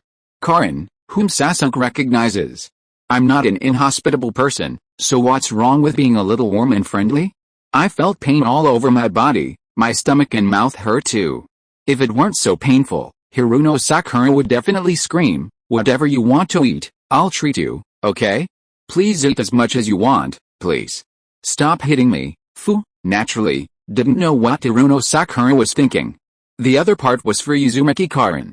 As for Haruno Sakura's mysterious power that shattered in an instant, what was that? He didn't pay much attention to it. There's a strict division of strength among ninjas. It's fine for ordinary ninjas, since the ninjutsu of the different attributes limit each other, and the ninja's performance also plays an important role. For ninjas who excel in physical abilities, the difference is even more apparent. If Haruno Sakura is skilled in 5-attribute ninjutsu, Her clever tricks might hold her off for a while, but a strength contest? I can only say that Hiruno Sakura's mastery of supernatural powers is still far too immature. Her supernatural powers, like Rock Lee's 8 gates, have a very high limit. In the hands of a powerful ninja, it will undoubtedly make a name for itself in the ninja world. However, the strength of both simply isn't enough to unleash the full power of these two techniques. The user themselves is insufficient, so whether it's the 8 gates ninjutsu or the strange strength technique, the effect in combat is certainly very intimidating, and it's enough to overwhelm ordinary ninjas, but when facing a truly strong opponent, the deficiencies of their own strength will be revealed. This is especially true in a contest of pure strength. Pure, ultimate power. Power. A small difference is a small difference, a difference in points is a difference of points. No matter how many weaklings you've bullied, no matter how many holes you've dug in the ground, the moment two fists collide, the strong win and the weak lose. There's no other reason. Is Hiruno Sakura's supernatural power powerful? It's still very powerful. If she faced the current Rock Lee, it could be an exciting battle between two evenly matched individuals. However, if she faced an ordinary Jinin or Chunin, she might be a complete loser if she played her cards right. But she was facing Fu. Although she wasn't born in Takigakure, one of the 5 great ninja villages, and although she was only a Jinin, and although her combat record was mediocre and she was easily contained, she is a Jinchuuriki. A Jinchuuriki who can use the power of the 7 tails, fly, and kill giant beasts with a kunai. However, the power of the tailed beast is not something Hiruno Sakura can compete with at this moment. With only one method of supernatural power, defeat is inevitable. Unable to match the power of the tailed beast. I'm calling you this time because Karin stayed up late whispering to me, bang, boom. As Hyuga Niji and the others looked up in amazement, Hiruno Sakura crashed to the ground with a thud, hitting the yellow sand below. Her arrogance transformed into a more level-headed demeanor. She then began to rest peacefully. Just then, Fu's 2 companions finally arrived. Fu. What are you doing? Oh, it's nothing. Fu grinned and waved his hand. Training with a Konoha ninja, you won't get into trouble again, will you? That's not true. Don't worry, she just fell asleep, it's fine, Fu said as he landed. His beautiful wings slowly folded as his 2 companions checked on Hiruno Sakura. Well, she only broke 8 minor ribs, which isn't a big deal. She'll probably wake up soon. Before her companions led her away, Fu turned around and enthusiastically waved goodbye to Hyuga Niji and the others. This time it wasn't by chance. Let's make friends again next time, Hyuga Niji, Rock Lee, and the others. Chapter 289 Wake Up. Everything happened so fast, and the battle took place in the sky, that no one had time to react. When I regained consciousness, Hiruno Sakura had fallen to the ground. After Fu was pulled away by her comrades, the people of Konoha stared at each other in astonishment. The first to react was Rock Lee. It wasn't that he reacted faster than the others, but rather that, among them, he was the one who cared most about Hiruno Sakura. Sakura, Rock Lee shouted in a panic and ran toward the large pit where Hiruno Sakura lay, sliding down beside her. Sakura. Sakura. Are you alright? Don't scare me. It seemed that only Yamanaka Aino had experience with it ninjutsu. I know, you know medical ninjutsu, right? Quick. Go see how Sakura is, okay? Yamanaka Aino didn't dare delay and nervously placed her hand on Hiruno Sakura. After a moment, she breathed a sigh of relief. And he reassembled Hiruno Sakura's ribs one by one. Then, he placed his hands on her body, concentrating his mind, and a faint green light began to flicker in his hands. Along with the fluctuations of the immortal palm technique, Hiruno Sakura's broken ribs slowly mended. Rock Lee watched from the side and said anxiously, I know, when will Sakura wake up? Shut up, Yamanaka Aino exclaimed. Don't bother me. I haven't mastered the immortal palm technique yet. Oh, Rock Lee obediently fell silent. On the other side, Hyuga Niji, who had confirmed that Hiruno Sakura was not in danger, did not approach. As a ninja, having participated in the Chunin exams, he was already prepared for death. However, she had only broken a few ribs, which could only be considered a minor injury. In comparison, he was more concerned about the strength Fu had just demonstrated in the battle. He thought, if it were him, what chance would he have of winning under Fu's attack? The answer in his mind made him frown. Strong. Very strong. They were obviously the same age, so why was the other so strong? Do you want that much power? A familiar voice echoed in his ears. Hyuga Niji turned and saw that it was Sai, the unpleasant fellow. Ninji, if you want, you can have that power too. Hyuga Niji narrowed his eyes. Join Rude and follow Master Danzo, such power is within the reach of a genius like you. Hyuga Niji said nothing, but his expression grew even more grim. Sai still had a fake smile on his face and said, don't you think so? That girl from a moment ago was indeed very strong, but she only had an absolute advantage in brute force, but whether it's combat experience or combat skills, I'm far inferior to you, Niji. If you had similar strength, it would be easy to defeat her. Go to Root. Danzo-sama will grant you such power. Hyuga Niji stared at Sai and, after a moment, finally replied, go, Sai. While the Chunin exams were taking place, in the distant sea of the Land of Lightning, in the purple mist, Suzumiya Musashi remained silent. He still retained a youthful and attractive face, and even asleep, the corners of his mouth were slightly curved, like a child who had just eaten and was fast asleep. When Suzumiya Musashi awoke, the first thing he saw was Yukido sleeping beside him with his hand on his neck. Then he realized his own situation. Damn it, Suzumiya Musashi cried out softly, thinking he had been attacked again. But a moment later, he realized that his current state was probably due to the earlier battle with the purple light and the thunder. How come the wooden man is dizzy here? After some thought, Suzumiya Musashi. Perhaps the other party wanted to save me out of loyalty, but ended up exhausted after entering. After confirming that the other person's breathing was regular, their clothes were clean, and they weren't seriously injured, Suzumiya Musashi silently stood up and stepped aside.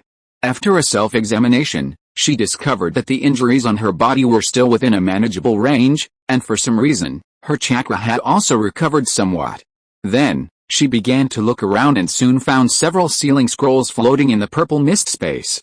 Although there were many traces of lightning erosion, they were fortunately preserved thanks to the protection of the sealing technique.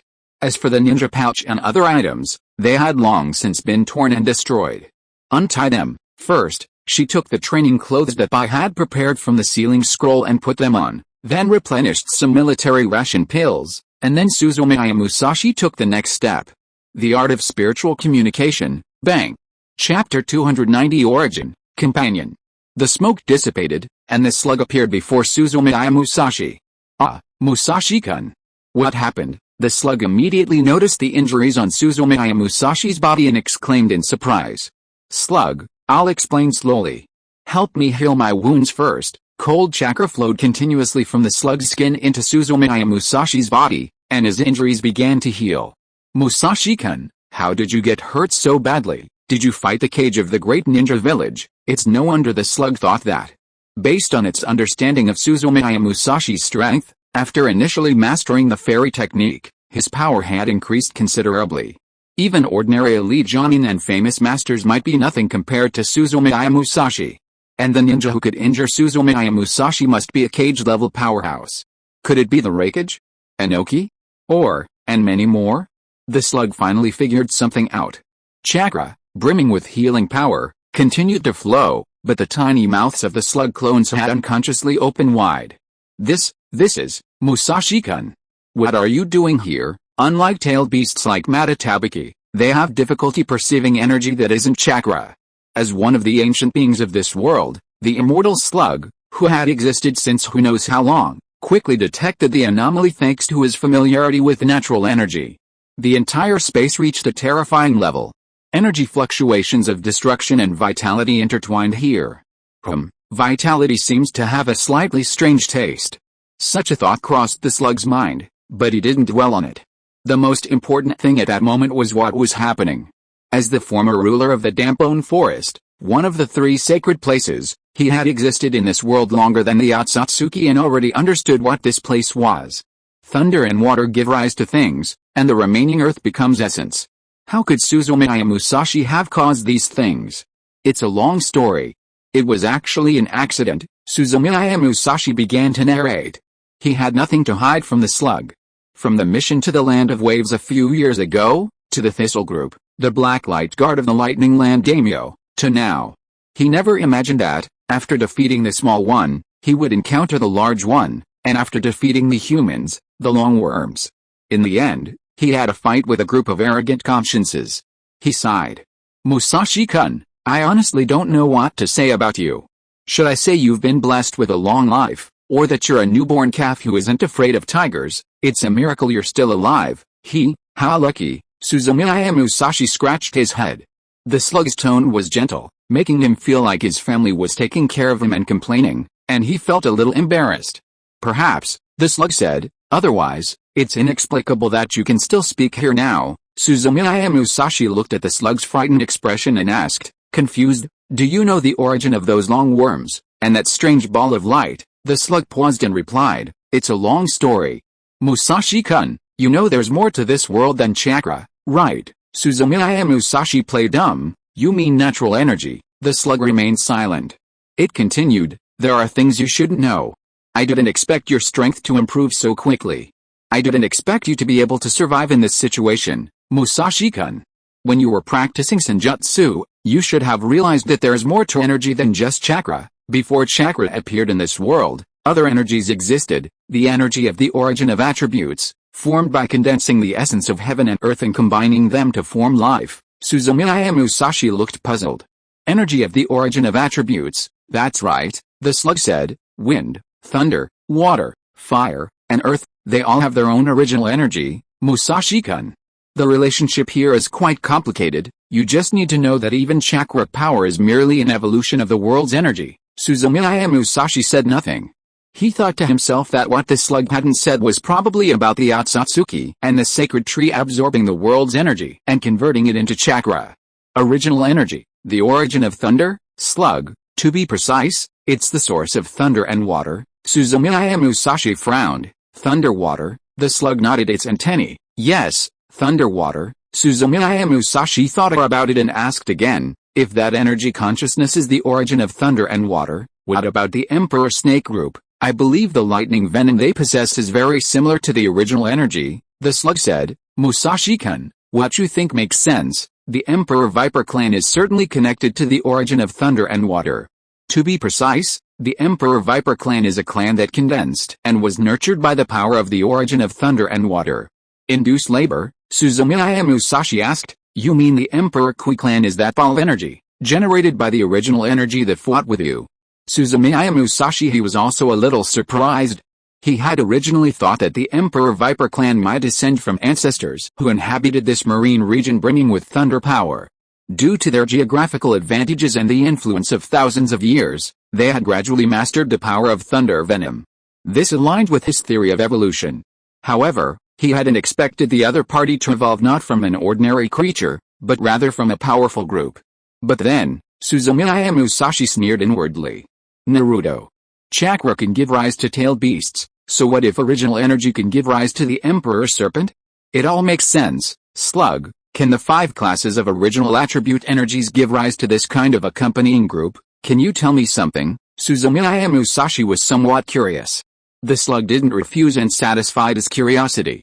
Long ago, the 5 kinds of original attribute energies each had their own accompanying groups. Wind gives rise to weasels, thunder to snakes, water to leeches, fire to crows, and earth to earthworms. Wait a minute, Suzumiya Musashi listened with great interest, but suddenly seemed to realize something and interrupted the slug. You just said, Feng Sheng Itachi, you mean the Itachi. If you are listening to this novel on a channel other than Fanfic World, it means it was downloaded and re-uploaded without effort. We warmly invite you to visit our channel, Fanfic World. There you will find the original version of this story and many other novels of various genres.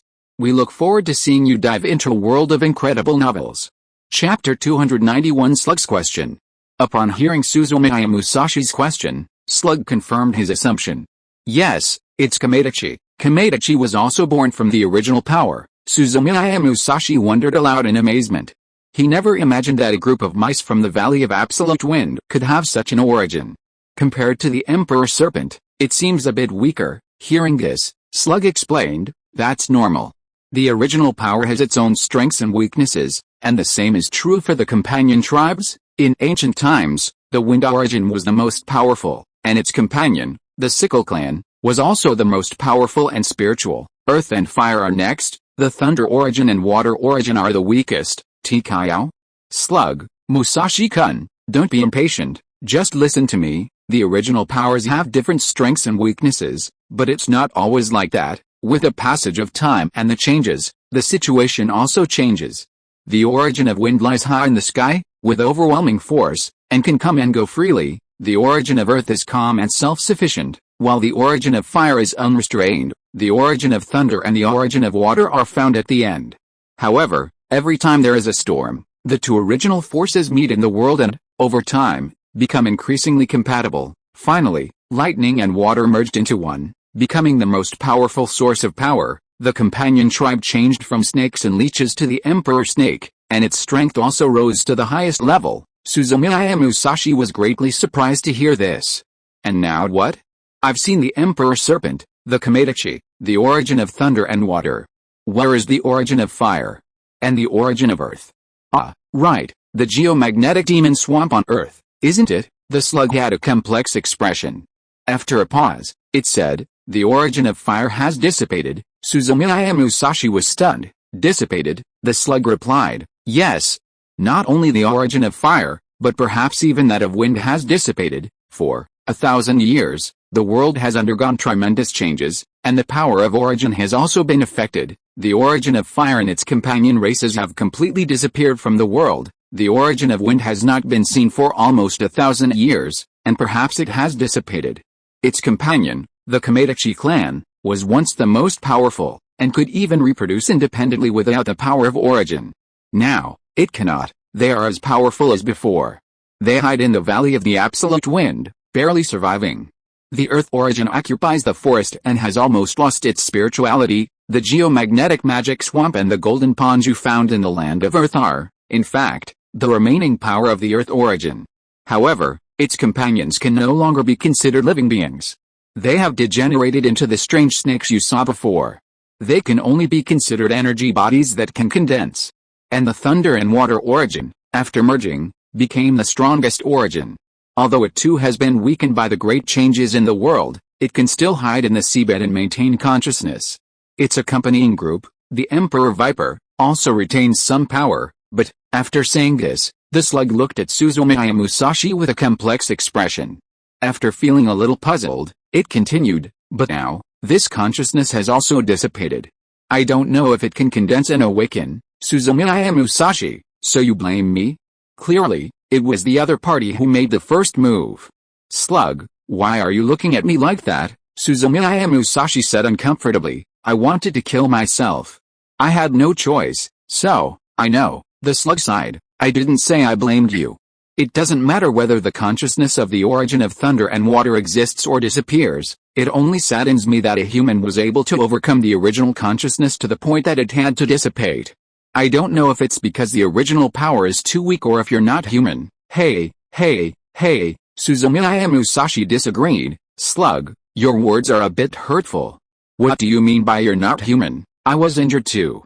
If I hadn't been lucky, I would have died. The slug wholeheartedly agrees. Yes, you're very lucky. I don't understand how you survived. Besides, you have two original powers sealed within your body. Logically, humans can't withstand this power. Even if you seal it, you won't be safe under its influence. How strange, the slug muttered to herself, confused. Behind her and Suzumiya Musashi, Yukado's face, which had been asleep, grew increasingly red. Is there a problem? The slug said. You don't understand. Although the combined power of the sealing technique and the immortal technique is strong, it's still not enough for the original power. Even sealed, it's impossible not to be affected by it, and a human shouldn't be alive with such an impact. I don't understand.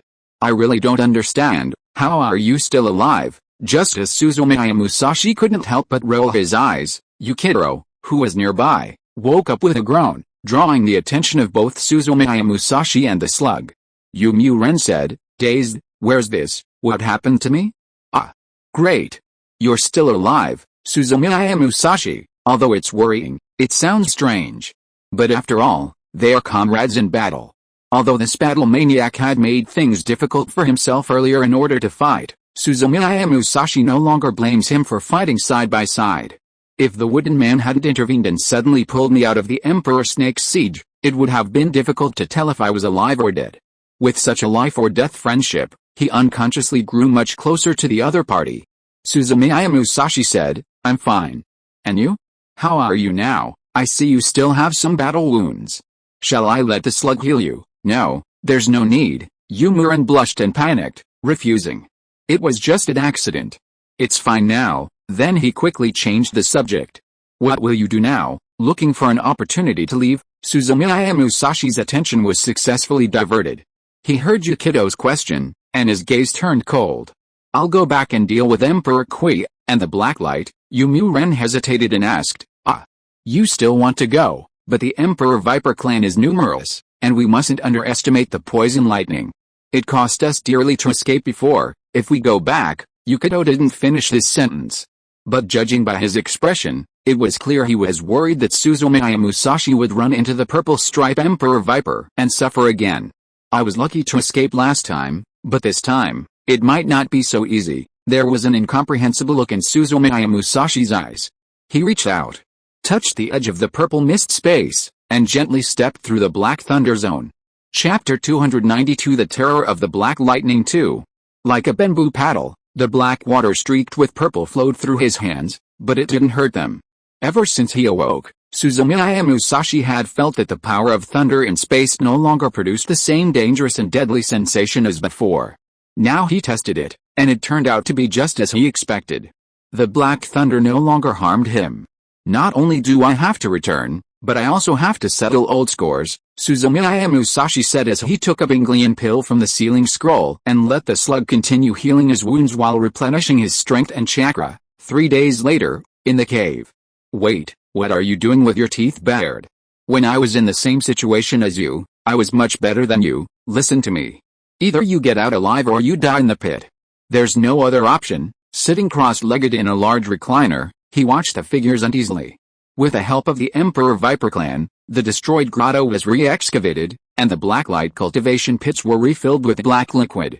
However, without the curse's aid, the pain was even greater. The violent fury in Higuanglayer's heart had not yet dissipated. That battle had shattered Kuraka Liji's pride and made him realize that there were still physical ninjas in the ninja world more powerful than him. Not only was he much stronger, but he also mastered ninjutsu and senjutsu, had a longer lifespan, and was more attractive. Compared to the other group, they seemed vulnerable despite having endured torture and having gained strength through exhaustion. This depressed and envied him. Although the severe injuries from the battle a few days ago had healed, his body was still muscular and covered in blood. But his face looked much older than it had been a few days ago. He seemed to have gone from middle age to old age in an instant. Higuanglayer knew that his already short life had been considerably shortened because of this battle. This made him even more violent. He let out a stifled groan in the stone pit. As the whites of his eyes turned white, his breathing grew weaker and weaker. Come on, Layer Black Light shouted angrily, exploding like thunder above everyone's heads. The fire gradually grew larger before my eyes. Bang! It was like a rotten watermelon hitting a stone slab. Layer Black Lightning kicked down, and the ground splattered with red and white. The unfortunate souls near the stone pit were immediately splashed with red and white all over their heads and faces. The black liquid. Persist. Endure. As long as they survive, perhaps one day they will be as famous as Higuanglayer. Abuse power and dominate. Be patient. Seeing the pained expressions of the people below and their fear of speaking, Higuanglayer finally calmed down a little. He brushed the blood and flesh from his feet and leaned back in his chair. What bad luck, a madman suddenly burst in when everything was fine. If I hadn't been clever, I'd be dead by now. Luckily, it wasn't me who died in the end. Blacklight Layer thought this and slowly began to look around with boredom. How many days have passed? Why hasn't the Lord's Curse Master arrived yet? Higuanglayer thought to himself. A few days ago, Suzumiya Musashi inexplicably disrupted the cave, causing great losses. The Curse Master survived. If he hadn't been clever enough to ask Emperor Kui for help, he would have almost lost his life. Something so serious, naturally, couldn't be hidden from his superiors. He didn't even bother to heal his wounds and quickly relayed the news. The Daimyaji of the Land of Lightning was furious.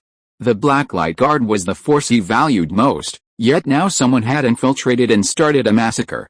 According to Higuanglayer, if he hadn't done everything possible to resist and turn the tide, the nest might have been destroyed. What audacity!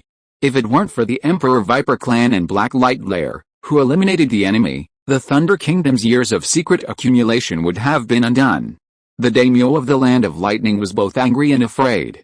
Unlike the ignorant Kurako Reiji, he knew that the person who killed Kurako Reiji many years ago might be from Konoha, and he wondered if Konoha was plotting against him.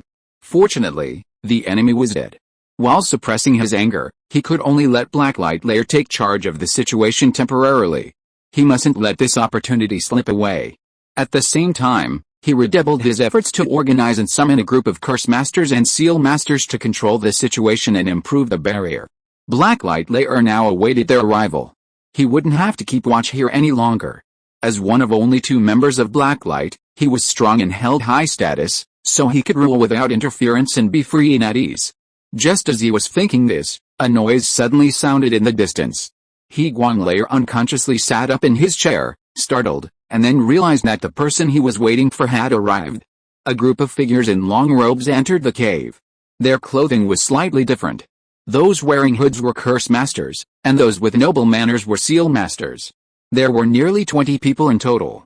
This was the valuable force that the daimyo of the Land of Lightning had worked hard to mobilize in such a short time. Lord Blacklight, and the Curse Master bowed respectfully to Lair, the Blacklight, who stood up, and several Sealing Masters followed suit, though they seemed reluctant. After all, he was extremely powerful and highly respected by the daimyo. Under strict orders, everyone was to respect Higuang, enjoy the honor, and obey. Higuang Lair made a proud, nasal sound. He looked at the leading Curse Master and ordered, if anyone disobeys or makes a loud noise, punish them severely. The cursed Seal Master bowed in response.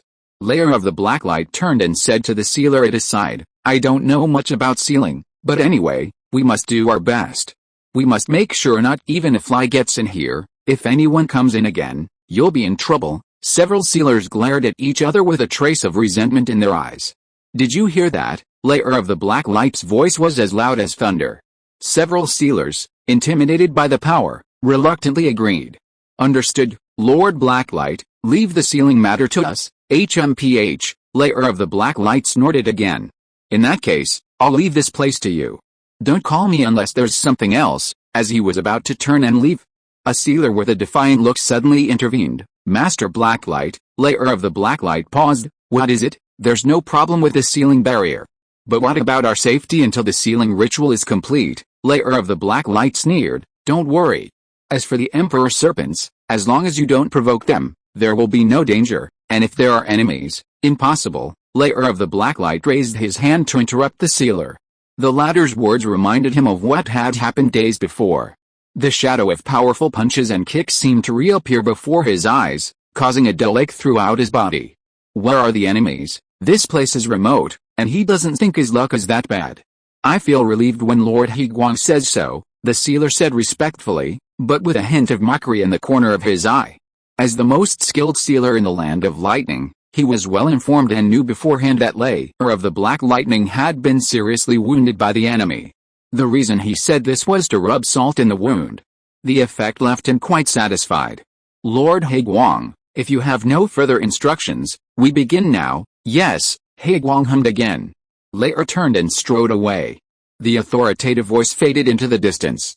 As soon as possible, you'd better finish soon. If you keep delaying, don't blame me for being ruthless, otherwise, you'll see my terrifying side. The arrogant voice hadn't even faded yet, and suddenly it turned into a scream.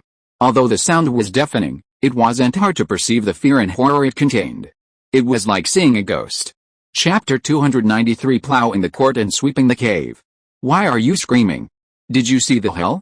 Suzumiya Musashi looked at the Blacklight Lair in front of him and frowned. The other was a muscular monster, but he was screaming like a woman. If you didn't know, you'd think he'd been stabbed. On the other side, Higuang Lair's face twitched. If he could, he'd rather be stabbed. In front of him, he even thought he saw a ghost.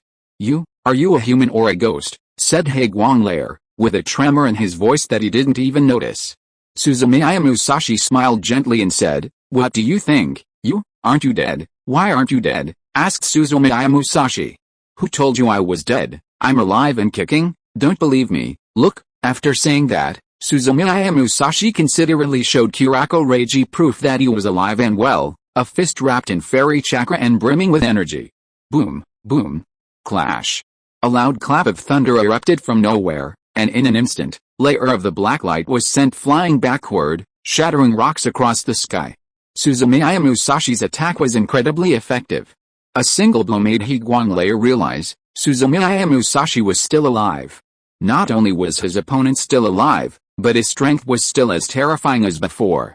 He suppressed his fear and raised his arms to resist. The violent and powerful physical force was transmitted through the point of contact between his limbs, and immediately made his bones creak as if they couldn't bear the load. He was so arrogant at that moment, but the next second, he appeared amidst the rebel with a mask of pain on his face. You dare to come here, your majesty, ahem. I won't let you go. What Higuang Lacey really meant to say was, please forgive me, but the Thunder Nation people he had just bullied were still behind him, and his remaining self-respect temporarily changed his tune. His words became a threat.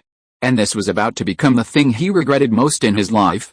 You won't let me go. Suzumiya Musashi seemed to be talking to himself. No problem, I'll kill you first and destroy this mud pit of yours. As for your lord, even if he doesn't come to me, I'll settle the score with him someday. With that, Suzumiya Musashi raised his fist and charged toward the second blast of the black lightning. Its eyes suddenly widened. Wait? No. Boom. A sudden commotion erupted. Roars exploded in the dark cave. The ground trembled, and the air churned.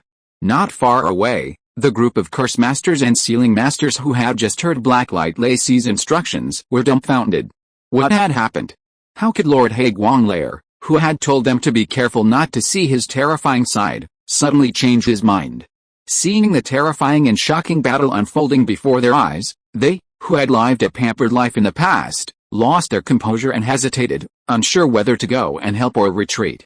Well, given the situation, we shouldn't cause Lord Higuang any trouble. Compared to them, the black figures of Osazes in the stone pits were calmer. After all, they had recently experienced the same thing and had a bit more experience. At that moment, as Blacklight was being overtaken and the curse masters, stunned, they all hastily emerged from the black liquid of the stone well and fled. Let those who want to die, die, let them still want to live. Seeing this group of black figures fleeing in unison, the cursors and sealers present panicked even more. Catch them. Without the curse runes prepared beforehand, they might be no match for these black types. It seems shameful to flee together. As they hesitated, Blacklight Eye's roar echoed among the roars. You!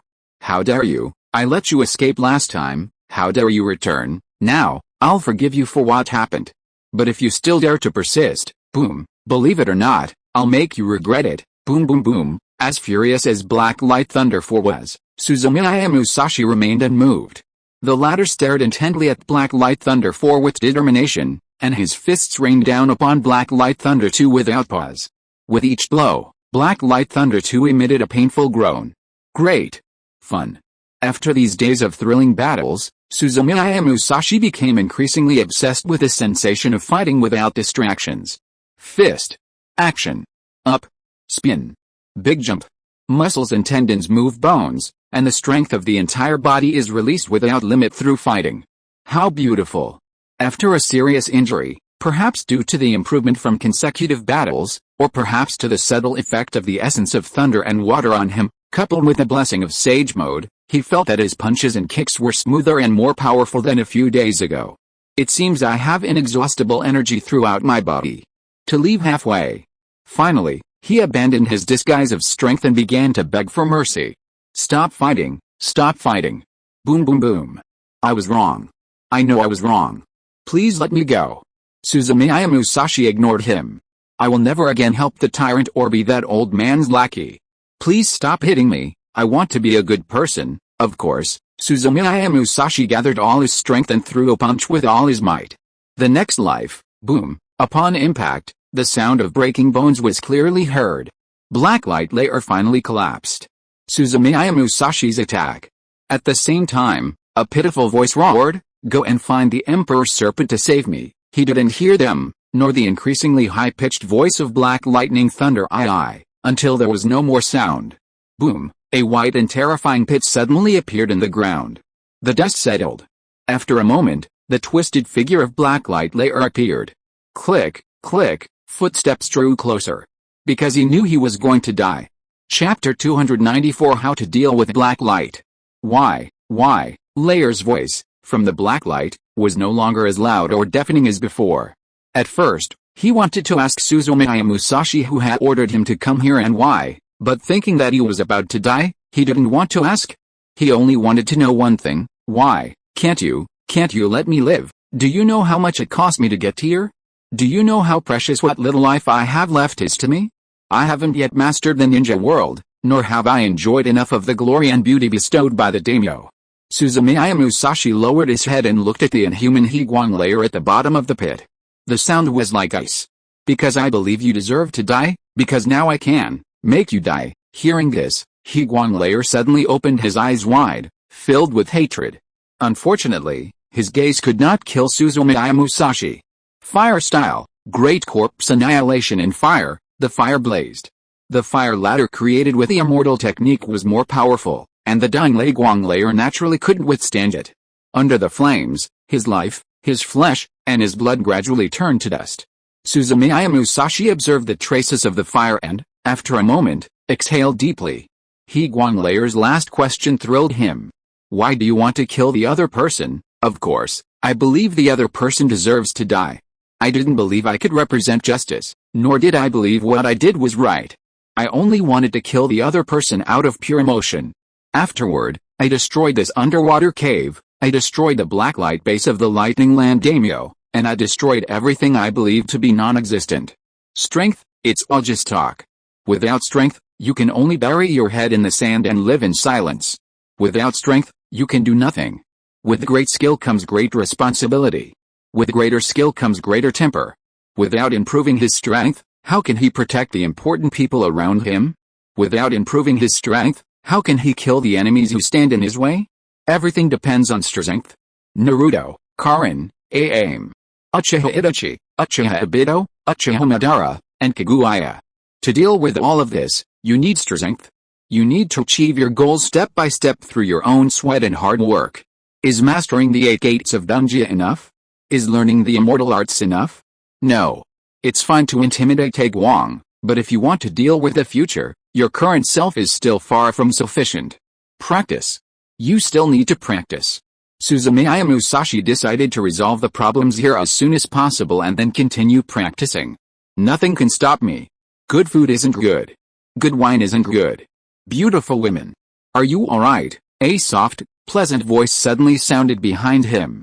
Suzumiya Musashi turned around and discovered it was Yukito following him. Suzumiya Musashi was a little confused. Why did the other person's voice sound so strange? I'll accompany you no matter what you want to do. Suzumiya Musashi didn't hesitate and said, now, of course, we'll destroy this place. As for those cursed seal masters and the people from the stone pit, after we deal with them, we'll go after those long worms. Seeing his firm tone, Yumu Ren hesitated for a moment and didn't try to persuade him any further. After all, we've already fought once and have the experience. We should be able to defeat the opponent if we fight again, right? In the worst case scenario, you can be careful and flee with the other person if you encounter danger. The slaughter continues. The screams and pleas for mercy and fear gradually faded, blood was spilled, and lives were lost. With the help of the wooden man, Suzumiya Musashi knew the enemy was extremely fast. The once noble and worthy sealers and curse masters died one by one at his hands. After wiping them out, he gathered the fleeing seeds of black light. Under his control, this group of black figures, large and small, had no courage to resist. They obeyed like pigs and huddled together. Suzumiya Musashi silently observed the group of people before him. Some were as tall as adults, with extremely strong bones and muscles, while others barely reached his waist. Some trembled, others were numb and dazed, and some bravely raised their eyes. Suzumiya Musashi, a little worried, stepped forward and whispered, "How should we deal with this?" Suzumiya Musashi shook his head. Then, as if he had suddenly thought of something, he turned to look at Yamu Ren and asked, "Can you perceive their inner thoughts, or sense their emotions?" She seemed to recall that Uzumaki Naruto's 9 tails appeared to be able to sense evil around it. Since the Matatabaki in the woodcutter's body was also a tailed beast, perhaps it could be achieved. Sense emotions. Yumu Ren was stunned for a moment, and then she vaguely understood Suzumiya Musashi's intention. "Of course you can, but I'll need to transfer my chakra to the other person." "Enough," Suzumiya Musashi suddenly felt much more relaxed. Yes, even Konoha's interrogation class could use methods to analyze the enemy's brain. It shouldn't be difficult for tailed beasts to sense an opponent's emotions through chakra contact. This way, it would be much easier to manage these seeds at the Blacklight base. Most of these people were brought here as children and tortured year after year without ever having the chance to do evil. Some haven't even grown up. She can't just kill them all like she did with the Curse Masters. With Yalu's help, he was able to eliminate a few remaining elements and deal with them properly. After a while, the two men sorted all the black eggs, large and small, and fewer than 100 remained. There should have been more than 1,000. However, after passing through the layers of thunder powers sieving in the early stages, most of the new seeds died. The battle with Suzumiya Musashi a few days ago reduced the number again, and all the members of the Blacklight Reserve who had passed the third test were harvested. Today, the number has been reduced to fewer than 100. But even with this number, Suzumiya Musashi still felt overwhelmed. Yu Ren asked, "What do we do with the rest? What else can we do?" Suzumiya Musashi replied, "Release them. The ninja world is so vast that if we throw 2 of them into a city, they won't starve even if they beg for food. These guys have tough skin and flesh, they'll definitely survive. That would be great. These bastards are from your land of thunder?" Perhaps this sentence moved your kiddo. He looked at Suzumiya Musashi and said earnestly, "You're right, they were from the land of thunder, leave them to me. When this is over, I'll take them to find AI." Suzumiya Musashi asked, "We destroyed the Blacklight base. And your daimyo from the land of lightning might be furious. Are you sure that your Hokage can handle it?" Ren also hesitated for a moment and then said, "I don't know, let's try. I'm almost 70% sure, it doesn't matter if the daimyo is angry. He's very distrustful. Now that you've killed Black Lightning and Thunder II, and destroyed the base, the daimyo is seriously injured and probably won't cause Ying any more trouble." AI's attitude. First of all, she didn't support this matter, but she turned a blind eye because of her daimyo status. Now that the Blacklight base has betrayed us, I think she doesn't want the Blacklight project implemented again. Well, you don't have to explain it so clearly," Suzumiya Musashi said. "These black eggs, big and small, they're all citizens of your land of lightning anyway. How you deal with your Hokage is his business. It's best to put him in his place properly. If there's anything else like the Blacklight base, I can come back. Let's not talk about this, we should go. Those long worms probably can't wait any longer." Chapter 295, Purple Striped Emperor Viper. It's over. My ancestors are dead. In the dark cave, the purple-striped Emperor Viper dozed perched atop a massive slab of fluoride. In the attack 3 days prior, it had been severely injured by that human's unusual physical abilities and was still slowly recovering. The cave was completely silent. The intense power of the thunder still shone upon it like sunlight, warming its body. Yet, its closed eyelids continued to tremble, and a vertical crease formed between its brows on its aged face. Suddenly, the purple-striped Emperor Viper opened its eyes. It glanced around irritably, its expression grim and sinister. "Uncomfortable. My heart is a tangled mess, and I simply cannot find peace." This feeling began 3 days ago. However, at the time, it thought it was due to its injury and didn't take it too seriously. But after so many days, the irritability hadn't lessened, instead, it had intensified. Finally, it realized that something was wrong. She reflected on recent events, trying to recall where she could have gone wrong. After a moment, she narrowed her eyes, a flicker of disbelief flashing in them. "No. I shouldn't have." The purple-striped Emperor Viper rose and gazed toward the ancestral land. Breakneck speed. Fast. Fast. The purple-striped Emperor Viper's speed increased with each movement. At the same time, the foreboding in my heart grew stronger. "What carelessness, we should have gone in to check," the purple-striped Emperor Viper muttered. On second thought, she couldn't be blamed. The ancestral consciousness within the ancestral land couldn't actively enter unless summoned. Otherwise, it would also be punished. Furthermore, due to her confidence in the power of the ancestral land, Emperor Kui had decided not to follow her to check. In her opinion, if the human entered, they would undoubtedly die. But now his increasingly bad intuition told him that something serious had happened. The purple-striped Emperor Viper's speed was increasing. After a while, he suddenly heard a noise growing louder and louder in his ears. Boom, coolcha, crack, crack, boom. Pa pa pa, fuck me, kill him, ah. A shock roar. The rising gust of air carried the pungent scent of blood from his own clan. Seeing this scene, the purple-patterned Emperor Viper was deeply shaken. Then, he anxiously scanned the battlefield, and soon saw the figure he least wanted to see. The familiar blue vapor, the familiar violent attack. The human who should have died in his ancestral land.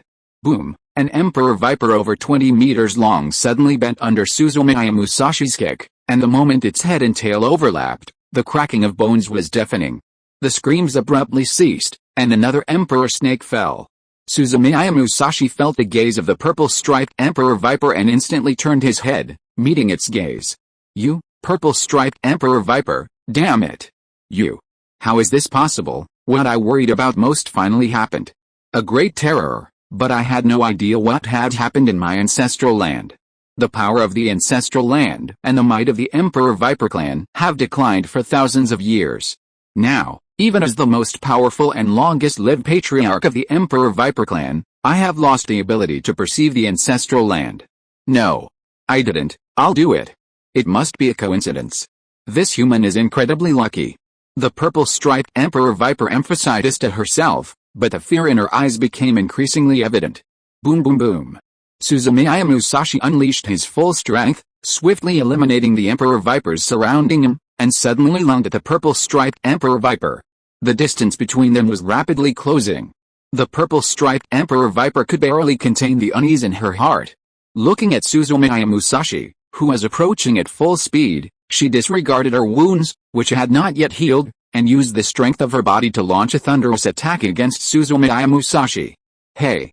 A purple lightning bolt in the darkness was like a spear, piercing the air and heading towards Suzumiya Musashi's face. The Emperor Viper of purple stripes opened his eyes wide as he stared unblinkingly at Suzumiya Musashi, wondering how he would respond to his attack.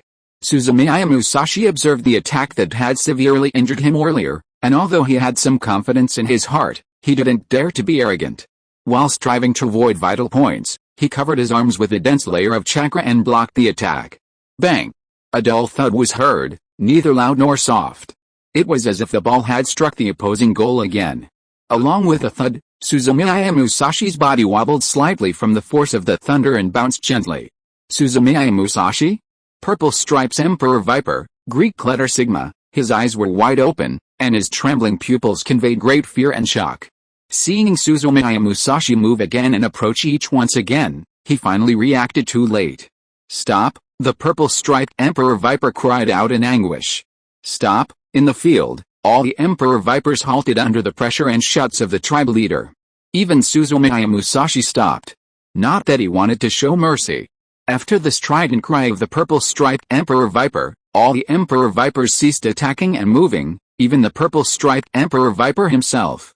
His 2-meter-long body suddenly collapsed and landed on the ground with a paw. The lower half of his body was bent, while the upper half was straight, like a human kneeling and pleading for mercy. It's easy to imagine the shock in Suzumiya Musashi's heart. You can't stop just because you say so, exclaimed Suzumiya Musashi, and the blue vapor that enveloped him returned as it rose, its momentum growing more terrifying. Stop, stop, stop, exclaimed the purple-striped Emperor Viper. We surrender, we admit defeat. Suzumiya Musashi frowned slightly. The purple-striped Emperor continued, we will fight no more, human, we admit defeat. There was no need to continue fighting this battle. The human before him seemed even more powerful than he had been a few days ago. His own people were no match for him, and now not even his trump card, lightning poison, could harm him. They had no chance of winning. And most importantly, he had something else that mattered to him. I only have one question, and I hope you can answer it. What happened in the ancestral land? The blue aura surrounding Suzumiya Musashi's body dimmed slightly. The cold voice reached the Emperor Snake's ears. Nothing, I encountered an arrogant ball of purple light. After dispersing them, I don't know where they fled. The last ray of light in the purple-striped Emperor Viper's eyes also dimmed. The dangling heart finally died. Chapter 296 Searching the Vast Ocean. When Suzumiya Musashi uttered these words so casually, the purple-striped Emperor Viper already knew what had happened. Ruined.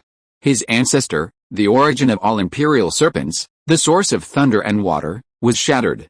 He opened his mouth as if he had much to say. He blinked, as if tears were about to flow.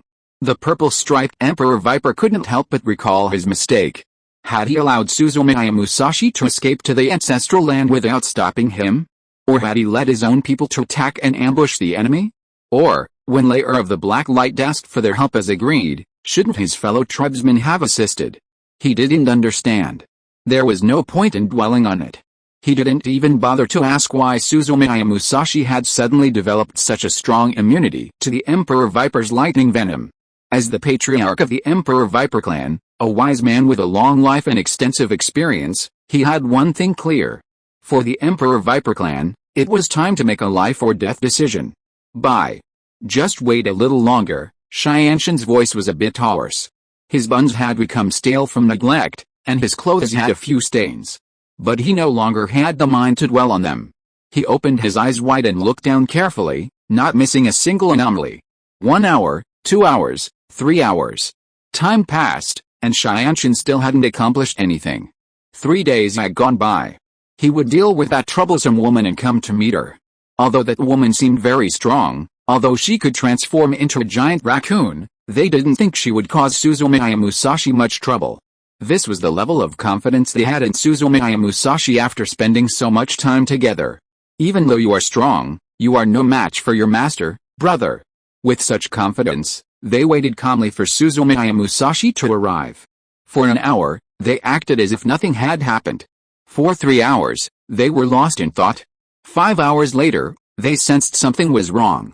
After almost the entire day, even the three of them, however insensitive they were, realized something was amiss. Suzumiya Musashi shouldn't have taken so long. He took so long, let alone to fight. Even if that woman had given Suzumiya Musashi some drug, it would have been enough to knock him out many times over. As a result, the three couldn't help but have a bad feeling. Suzumiya Musashi was in danger. Immediately afterward, the three acted swiftly. Although they didn't know the location and were out on the vast ocean, they couldn't just stand there waiting. So Xianshan did her best to summon the giant bird from Beast Island to take them out to sea to search. However, the sea was too vast. It was so vast that Xianshan almost felt hopeless. Seated on the broad back of the giant bird, she looked down and saw only the endless waves.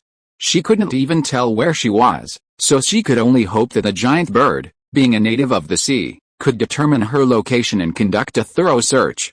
All they needed to do was open their eyes wide, let go of their senses, and carefully observe the movements below. 1 day, 2 days.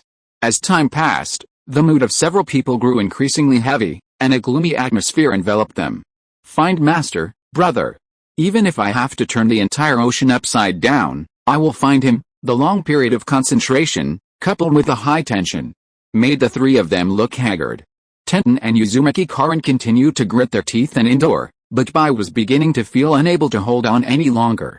It wasn't that she wasn't strong enough, but her feelings for Suzumiya Musashi weren't as deep as theirs. He even wondered if Tenten and Uzumaki Karin would die on the giant bird's back if they didn't find Suzumiya Musashi. The answer was no. Because the giant bird couldn't go on any longer. Xianshan, I can't go on. The giant bird's voice beneath their feet was much weaker than before. Flying in the sky all the time, even without counting gliding, is too long. The long flight had almost exhausted its strength and chakra. At the giant bird's weak voice, Xianshan looked away. Subconsciously, he wanted to ask it to hold on a little longer, but he regained his senses before the words left his head. He had said it many times. Xianshan, if you continue like this, even if I don't fall, I will die if any enemy appears, the giant bird pleaded. Tenten turned her red eyes toward Uzumaki Karin, who was beside her. The other person, who had barely spoken for 2 days, now resembled Xianshan, with bloodshot eyes and a gaunt face. The difference between her and Tenten was that, at that moment, Uzumaki Karin's aura grew denser and denser, like a powder keg about to explode. Once it exploded, it would be a tragedy. Karin, Tenten said hoarsely, let's find somewhere to stay first. At that moment, Uzumaki Karin's eyes rolled back, and the fluctuations in her aura made Tenten slightly uneasy. Her extremely deep voice was a little husky. Okay. Hearing this, Xianshan and the giant bird breathed a sigh of relief simultaneously. In fact, one of the reasons the giant bird had been able to hold out until now was that it secretly feared Uzumaki Karin.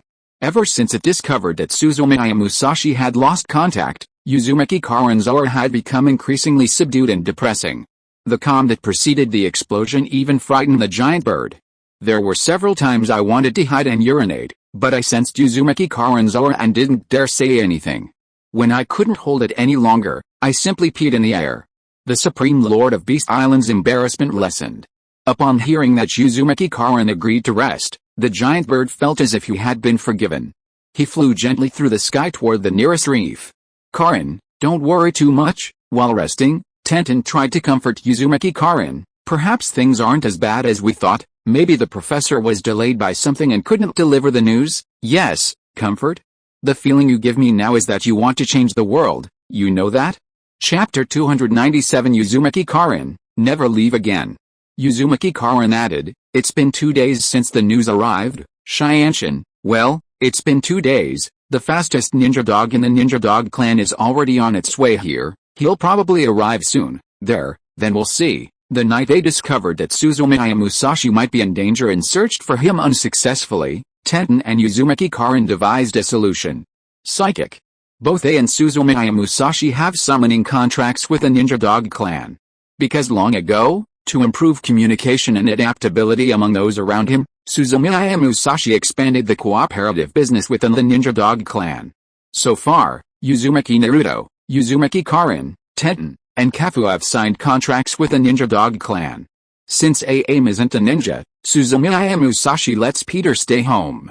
This is so they have an extra means to deal with any emergency. This time, when Suzumiya Musashi lost contact, Uzumaki Karin and Tenten came up with this idea. The art of mediumship. Through the summoning ninja dog, they would inform Suzumiya Musashi of the news and then cancel the summoning. Next, the ninja dog clan would perform the reverse summoning technique. Regarding Suzumiya Musashi, if all went well, they would summon Tenten again 10 minutes later to inquire. They did so, but the news they received chilled them to the bone. Down they went. After being awakened by Shianshin, her aura suddenly turned violent. The overwhelming depression and restlessness frightened the giant bird that had just begun its work. Just as Uzumaki Karin was about to lose control, the ninja dog restored their hope. The ninja dog clan informed them that the ninja beast's reverse summoning technique had failed and that they couldn't be 100% certain the ninja had been in an accident. The summoning technique is also a chakra-based ninjutsu, and as such, there are differences in power. The amount of chakra, the teleportation distance, and even the power of the spatial barrier can cause the reverse summoning technique to fail. Although the ninja dog clan failed to summon Suzumiya Musashi despite their efforts, they couldn't be certain that Suzumiya Musashi was dead. This explanation gave Uzumaki Karin and Tenten a glimmer of hope. Although they knew the possibility wasn't very high, it was still their only hope. There was hope. As the giant bird fell somewhat exhausted onto an island reef, Uzumaki Karin and Tenten resumed their arduous wait. Half an hour later, Tenten and Uzumaki Karin sensed something and suddenly looked into the distance, only to see a black dot growing larger and larger on the horizon. Uzumaki Karin and Tenten jumped to their feet. "I'm coming," said Spike. He had intricate chakra patterns on his back, and a pair of chakra wings extended from him. Powered by the sea breeze, he glided in front of the three of them. "I'm Spike. The boss sent me here." As soon as the mastiff landed, he explained his identity to the others. A mountain of dog food was piled up on the island.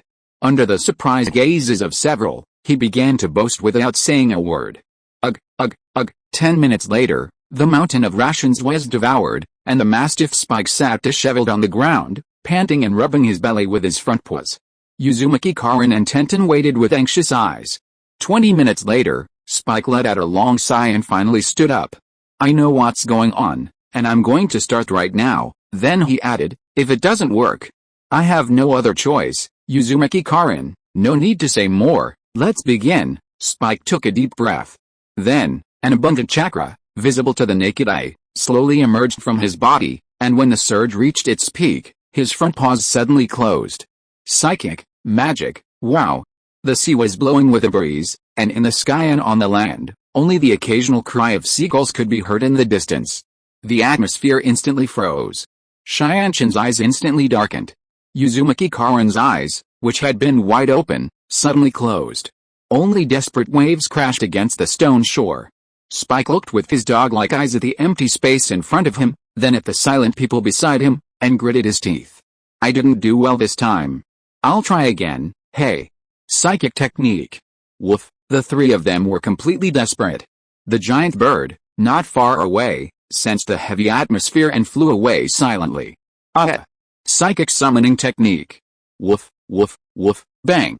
A cloud of smoke filled the air. My God. Where did you come from? Exclaimed a familiar voice in front of me. Bai's eyes lit up, and Tenten and Uzumaki Karin suddenly raised their heads, their red eyes glowing bright. Am I mentally ill or hallucinating? A thought crossed Uzumaki Karin's mind. Is the master's voice real? Shianshin was also unsure. The next instant, the two rubbed their eyes and discovered with ecstasy that the confused and unsuspecting figure before them was the Suzumiya Musashi they had been searching for.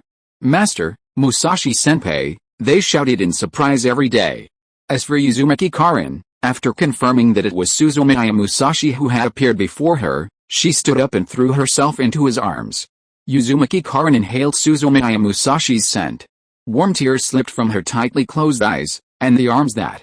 The force with which they surrounded him left Suzumiya Musashi breathless. She unconsciously wanted to retaliate, but immediately saw the situation clearly. Seeing Bai and Shianshin, haggard and with red eyes, she sighed and said nothing. Of course, she didn't try to break free from Karin, who was hugging her. She simply raised her hands and gently patted her back. Okay, I'm back. Uzumaki Karin said nothing, but suppressed sobs escaped her lips. Suzumiya Musashi gasped, searching for a sea breeze. She's back. Brother, you're finally back. You're not dead. I can still hug you. At that moment, an immense feeling of fulfillment, happiness, and joy flooded Uzumaki Karin's heart. At that moment, Uzumaki Karin also knew her own heart very well. She could give up everything without reservation, even herself. I will never, ever let you leave me again. The sea breeze still carries a touch of warmth beneath the pink sunset.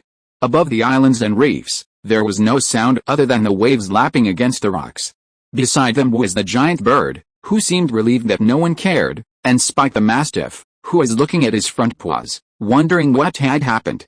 After a while, Spike, his brain still a little fried, muttered under his breath, "No, I'll try this. Is it really that successful?" If you are listening to this novel on a channel other than Fanfic World, it means it was downloaded and re-uploaded without effort. We warmly invite you to visit our channel, Fanfic World. There you will find the original version of this story and many other novels of various genres. We look forward to seeing you dive into a world of incredible novels. Chapter 298 Uchiha Tenten? Okay, Karin, spread out. You've made a lot of progress lately. If you keep strangling me for a while, I won't be able to take it anymore. After a while, Suzumiya Musashi felt it was the right moment, so he patted Uzumaki Karin on the back and said dramatically. Hearing this, Uzumaki Karin didn't look up, but loosened the arms that were squeezing her tightly, though she still didn't let go of Suzumiya Musashi. Suzumiya Musashi thought Uzumaki Karin must have had a rough time these past 2 days, so he let her hang on. He looked at Tenten and Karin and said, "You must have been in a bad mood these past 2 days, right? It's all over now. It was just difficult things that got sorted out." Master Shianshin looked at Lenglong Musashi with red eyes, tears in his eyes, and a hint of crying in his voice. Suzumiya Musashi suddenly felt a little overwhelmed. Afraid the situation was getting out of hand, she quickly diverted her attention. "Oh, what are you doing? Don't do this. Let me tell you, what's happened these past few days is indescribable. Guys, clean yourselves up first, and then I'll tell you slowly. And besides, Shianshin, the teacher has prepared a big present for you. You can look forward to it, but don't say you don't like it this time. Otherwise, I'll give you a haircut like Xioli's." Ouch! Even though she knew Suzumiya Musashi was trying to lighten the mood, Tenten burst out laughing.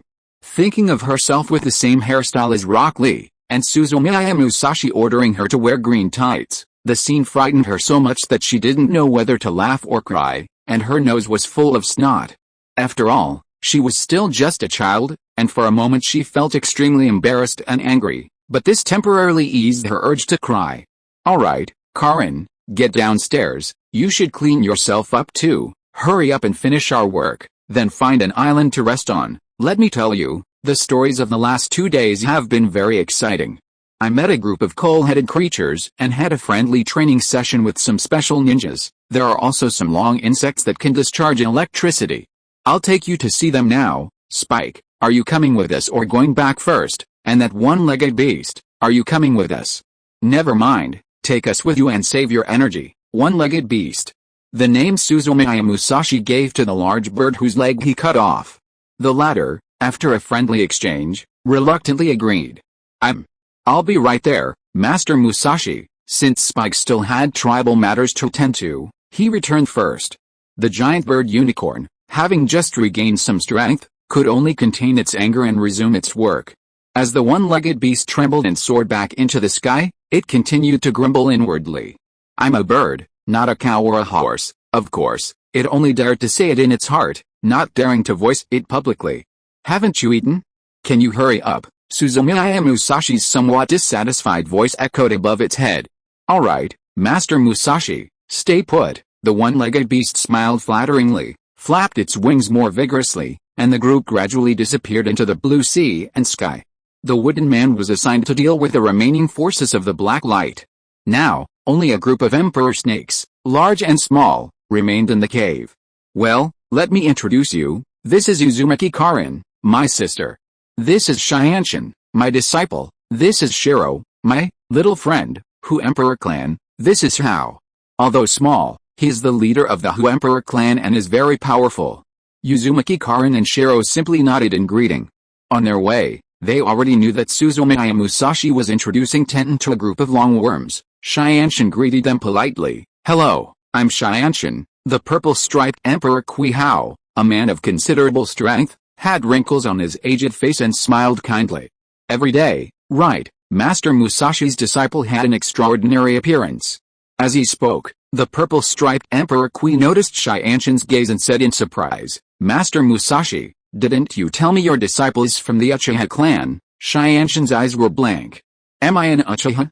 No wonder she has such amazing talent. The purple-striped Emperor Viper's voice suddenly stopped.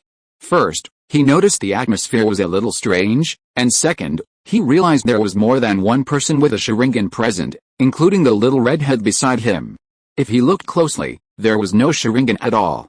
There was no chakra fluctuation from that physical technique. It was clearly his eyes that were red.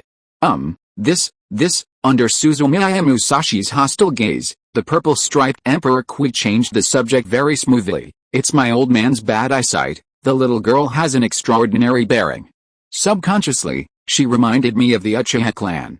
Now that I think about it, the Uchiha's chakra is a bit dark. Compared to you, Tenten, it's much worse. This appearance caused Uzumaki Karin, used to seeing her, to instantly lose interest. She must be another one of my brother's defeated opponents.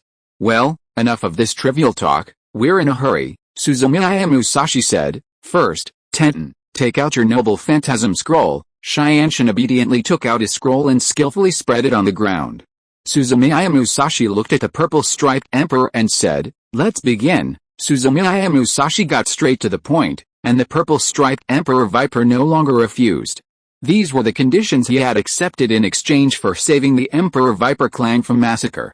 He stepped forward and stood in front of the scroll. Just pour a little blood on it, okay? Shianshin nodded. The Emperor Viper of Purple Stripes hesitated for a moment, then remembered, Master Musashi, let me do it, clarify first. I'm only doing what you asked. As for whether the ceremony can be completed, I'm not sure. Suzumiya Musashi, understood. Hurry up, Purple Stripes Emperor Viper. Furthermore, I have a basic understanding of the art of spirit communication. Even if I sign the contract, whether I can successfully perform spirit communication will depend on your own strength as a senior disciple. If your strength isn't sufficient, it won't be easy to use spirit communication with me. Suzumiya Musashi, I know. Purple Stripes Emperor Viper sighed and, as he prepared to sign the contract, muttered, forget it, I'm just reminding you. If you can't perform it then, you can't blame me. If you wish to summon me, the chakra consumed by the summoning ritual alone will likely require a cage-level individual among you humans to support it. If the girl's body cannot withstand it by then, don't blame me for not reminding her. Shianshin suddenly raised his head in surprise, staring wide-eyed at the boastful worm before him. Could this be comparable to a movie? I'm afraid not even the giant beasts of Beast Island would dare to boast so much." Then, he cast an inquisitive glance at Suzumiya Musashi. "Master, is this spirit beast you found me really so boastful?" Chapter 299 It's all for the children. What surprised Tenten was that Suzumiya Musashi didn't refute the purple-striped Emperor Kyuji's words. On the contrary, after hearing her murmurs, she reflected for a moment and then said, "It's nothing, you and Shianchin signed a spirit contract, so you are one. If the spiritual chakra consumption is too great, you can help add some. We didn't know each other until we fought. Given our friendship, it's not that big of a deal. Anyway, you have more chakra, so you don't need this." The purple-striped Emperor Kyuji raised his head in disbelief and looked at Suzumiya Musashi. "No, do you want to hear what you're saying? You summoned me to help you fight, and you still want me to compensate for the chakra consumed by summoning. Do you consider me, the noble leader of the Emperor Snake Clan, a human being? An old woman?" Suzumiya Musashi didn't care at all. On the contrary, she held the purple-striped Emperor Viper's gaze with a frown. "What? You don't want to?" As she spoke, a friendly, concerned look began to sweep across the group of imperial snakes behind her. The words in the purple-striped Emperor Viper's mouth were immediately choked. "Shianchin. Willing, why wouldn't I want to? It's just chakra, what's the problem? It's all for the children." Only then did Suzumiya Musashi nod with satisfaction. It would have been better if it had been this way. Then, the purple-striped Emperor Viper lowered its head helplessly, and as its teeth gnawed at the tip of its tongue, a large drop of black blood with a hint of purple dripped onto the scroll. Chi like boiling oil dripping into water, extremely thick blood dripped onto the scroll, making a faint sound. Along with a rising wisp of smoke, the runic seals on the treasure scroll suddenly glowed. 1 second, 2 seconds, 3 seconds. After the runes on the psychic scroll lit up, they should have vanished again. However, this time, the chi sound continued, and the light on the runic seal didn't go out for a long time. Not only that, the runes flashed violently, slowly floating across the scroll, and then continued to gather toward the center of the blood. It was like facing a formidable enemy. Tenten and the others were shocked and bewildered, and Suzumiya Musashi frowned. The purple-striped Emperor Viper observed the scene, his eyes flickering, and then an expression of understanding crossed his face. He seemed regretful and sighed softly. "Oh, it seems this won't work. Indeed, my strength is still a bit insufficient for this scroll contract." He turned to Suzumiya Musashi and said sincerely, "Master Musashi, how about, we let the younger generation of my clan try? Perhaps this contract scroll can withstand their strength." Suzumiya Musashi ignored the purple-striped Emperor Viper. He stared intently at the blood and flickering runes on the scroll, and after a moment, he suddenly raised his hand. Ninjutsu, summoning technique. The slug appeared in Suzumiya Musashi's hand. The aged face of the purple-striped Emperor Viper standing there froze, and then the corners of its eyes twitched violently twice. "It's this guy, Musashi-kun," the slug greeted politely. "What can I do for you?" Suzumiya Musashi summoned only a creature the size of his palm, meaning he didn't need to fight or heal.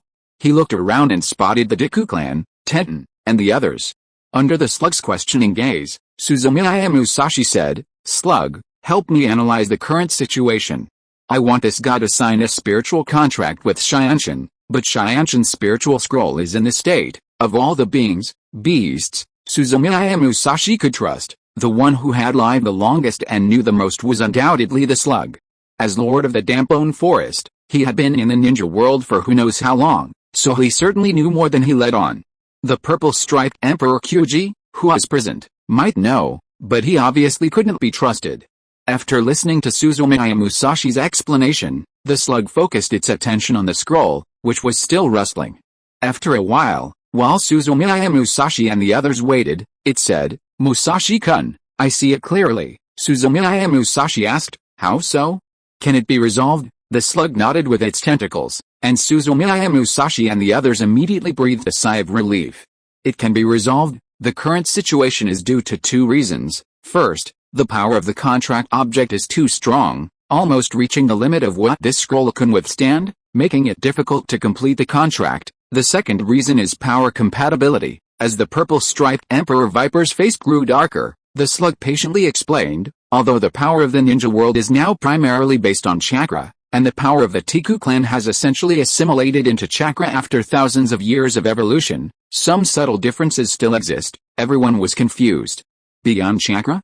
What is that? Suzumiya Musashi naturally understood the slug's explanation and asked, "How do we resolve this?" The slug said softly, "Musashi-kun, the solution still depends on you." Suzumiya Musashi pointed at himself.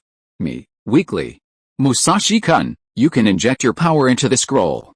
With the blessing of this power, the contract will be completed," Suzumiya Musashi said. "Is that all, slug?" "That's all. The power of the spiritual contract carries with it the rules perfected by the sage of six paths.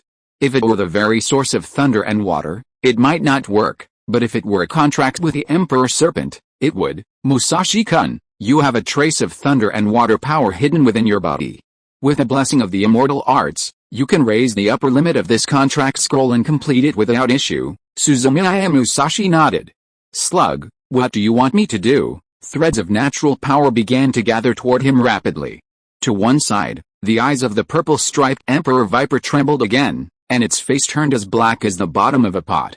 More than an hour later, Suzumiya Musashi took a deep breath, and when he opened his eyes, regular lines of bright yellow appeared on his body. Then, he placed his hands on the scroll, and, following the slug's instructions, the magical chakra in his body surged forth. Crash! There was a sudden, violent fluctuation within the scroll. The majestic energy of the immortal arts created waves of power audible to the human ear.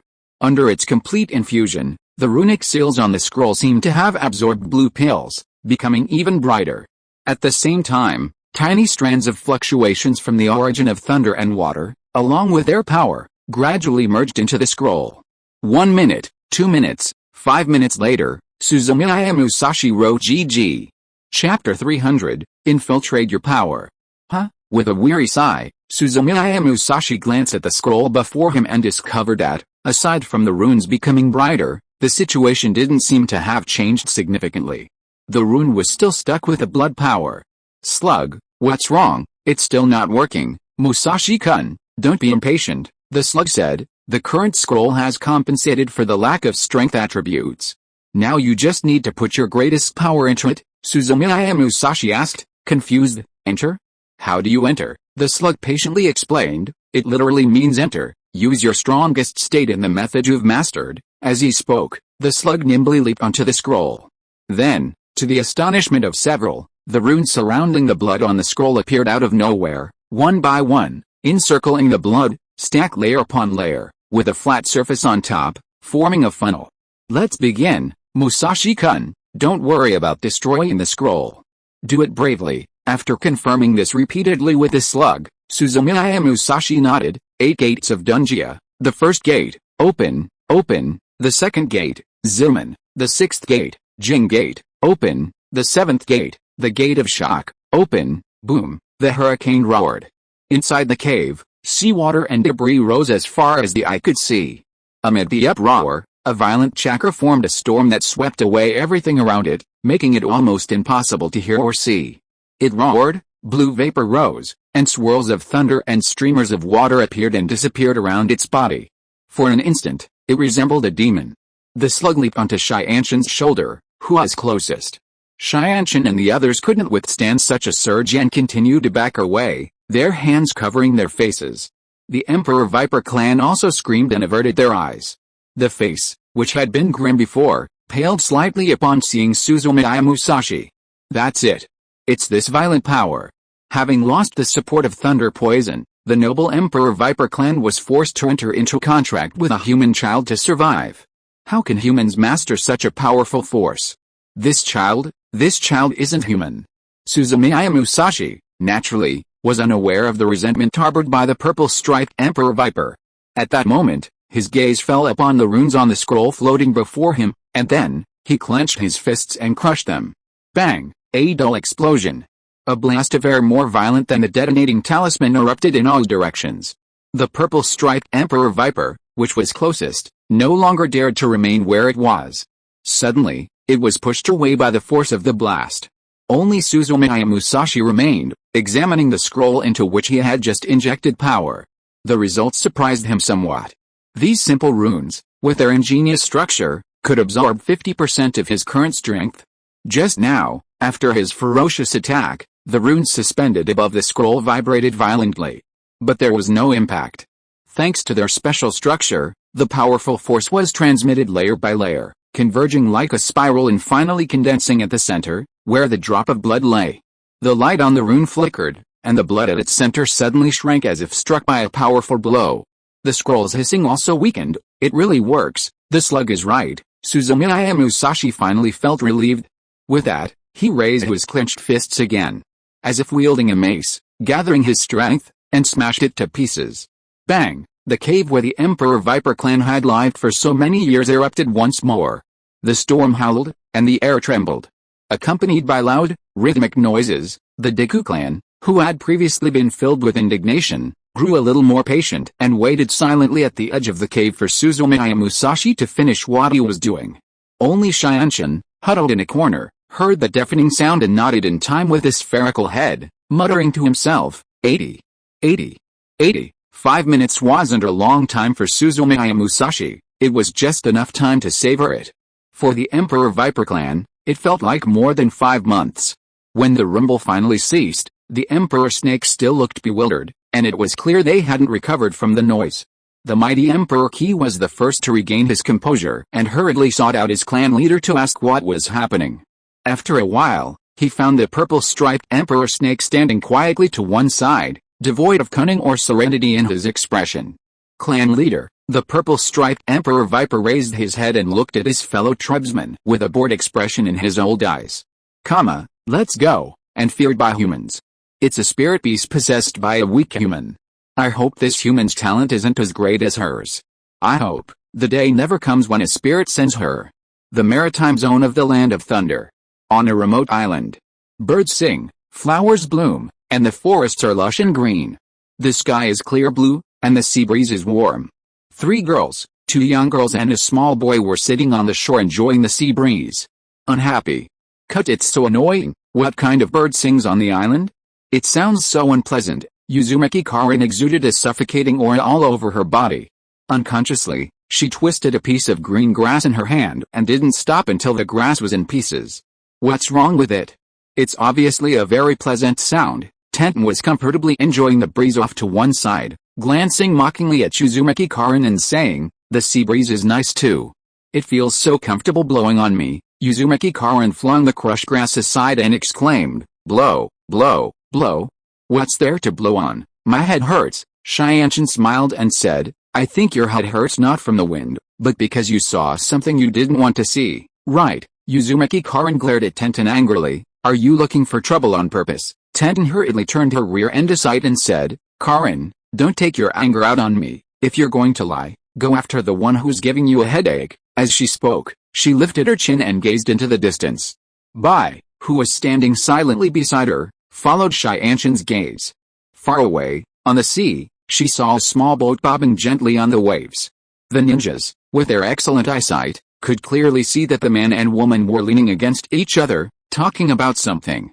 The beautiful woman, with her mature charm, had a soft, curved gaze, as if she were touched by the man's humor. She chuckled occasionally and gently patted his shoulders. A piercing glint flashed in Uzumaki Karin's eyes, and she said with murderous intent, Fox spirit. End of this chapter. Thank you so much for reading until the end. Don't forget to give it a like. Looking for more exclusive content and immediate access? Subscribe to our Patreon. Remember, every like, subscription or donation encourages us to continue. Thank you all. See you in the next video.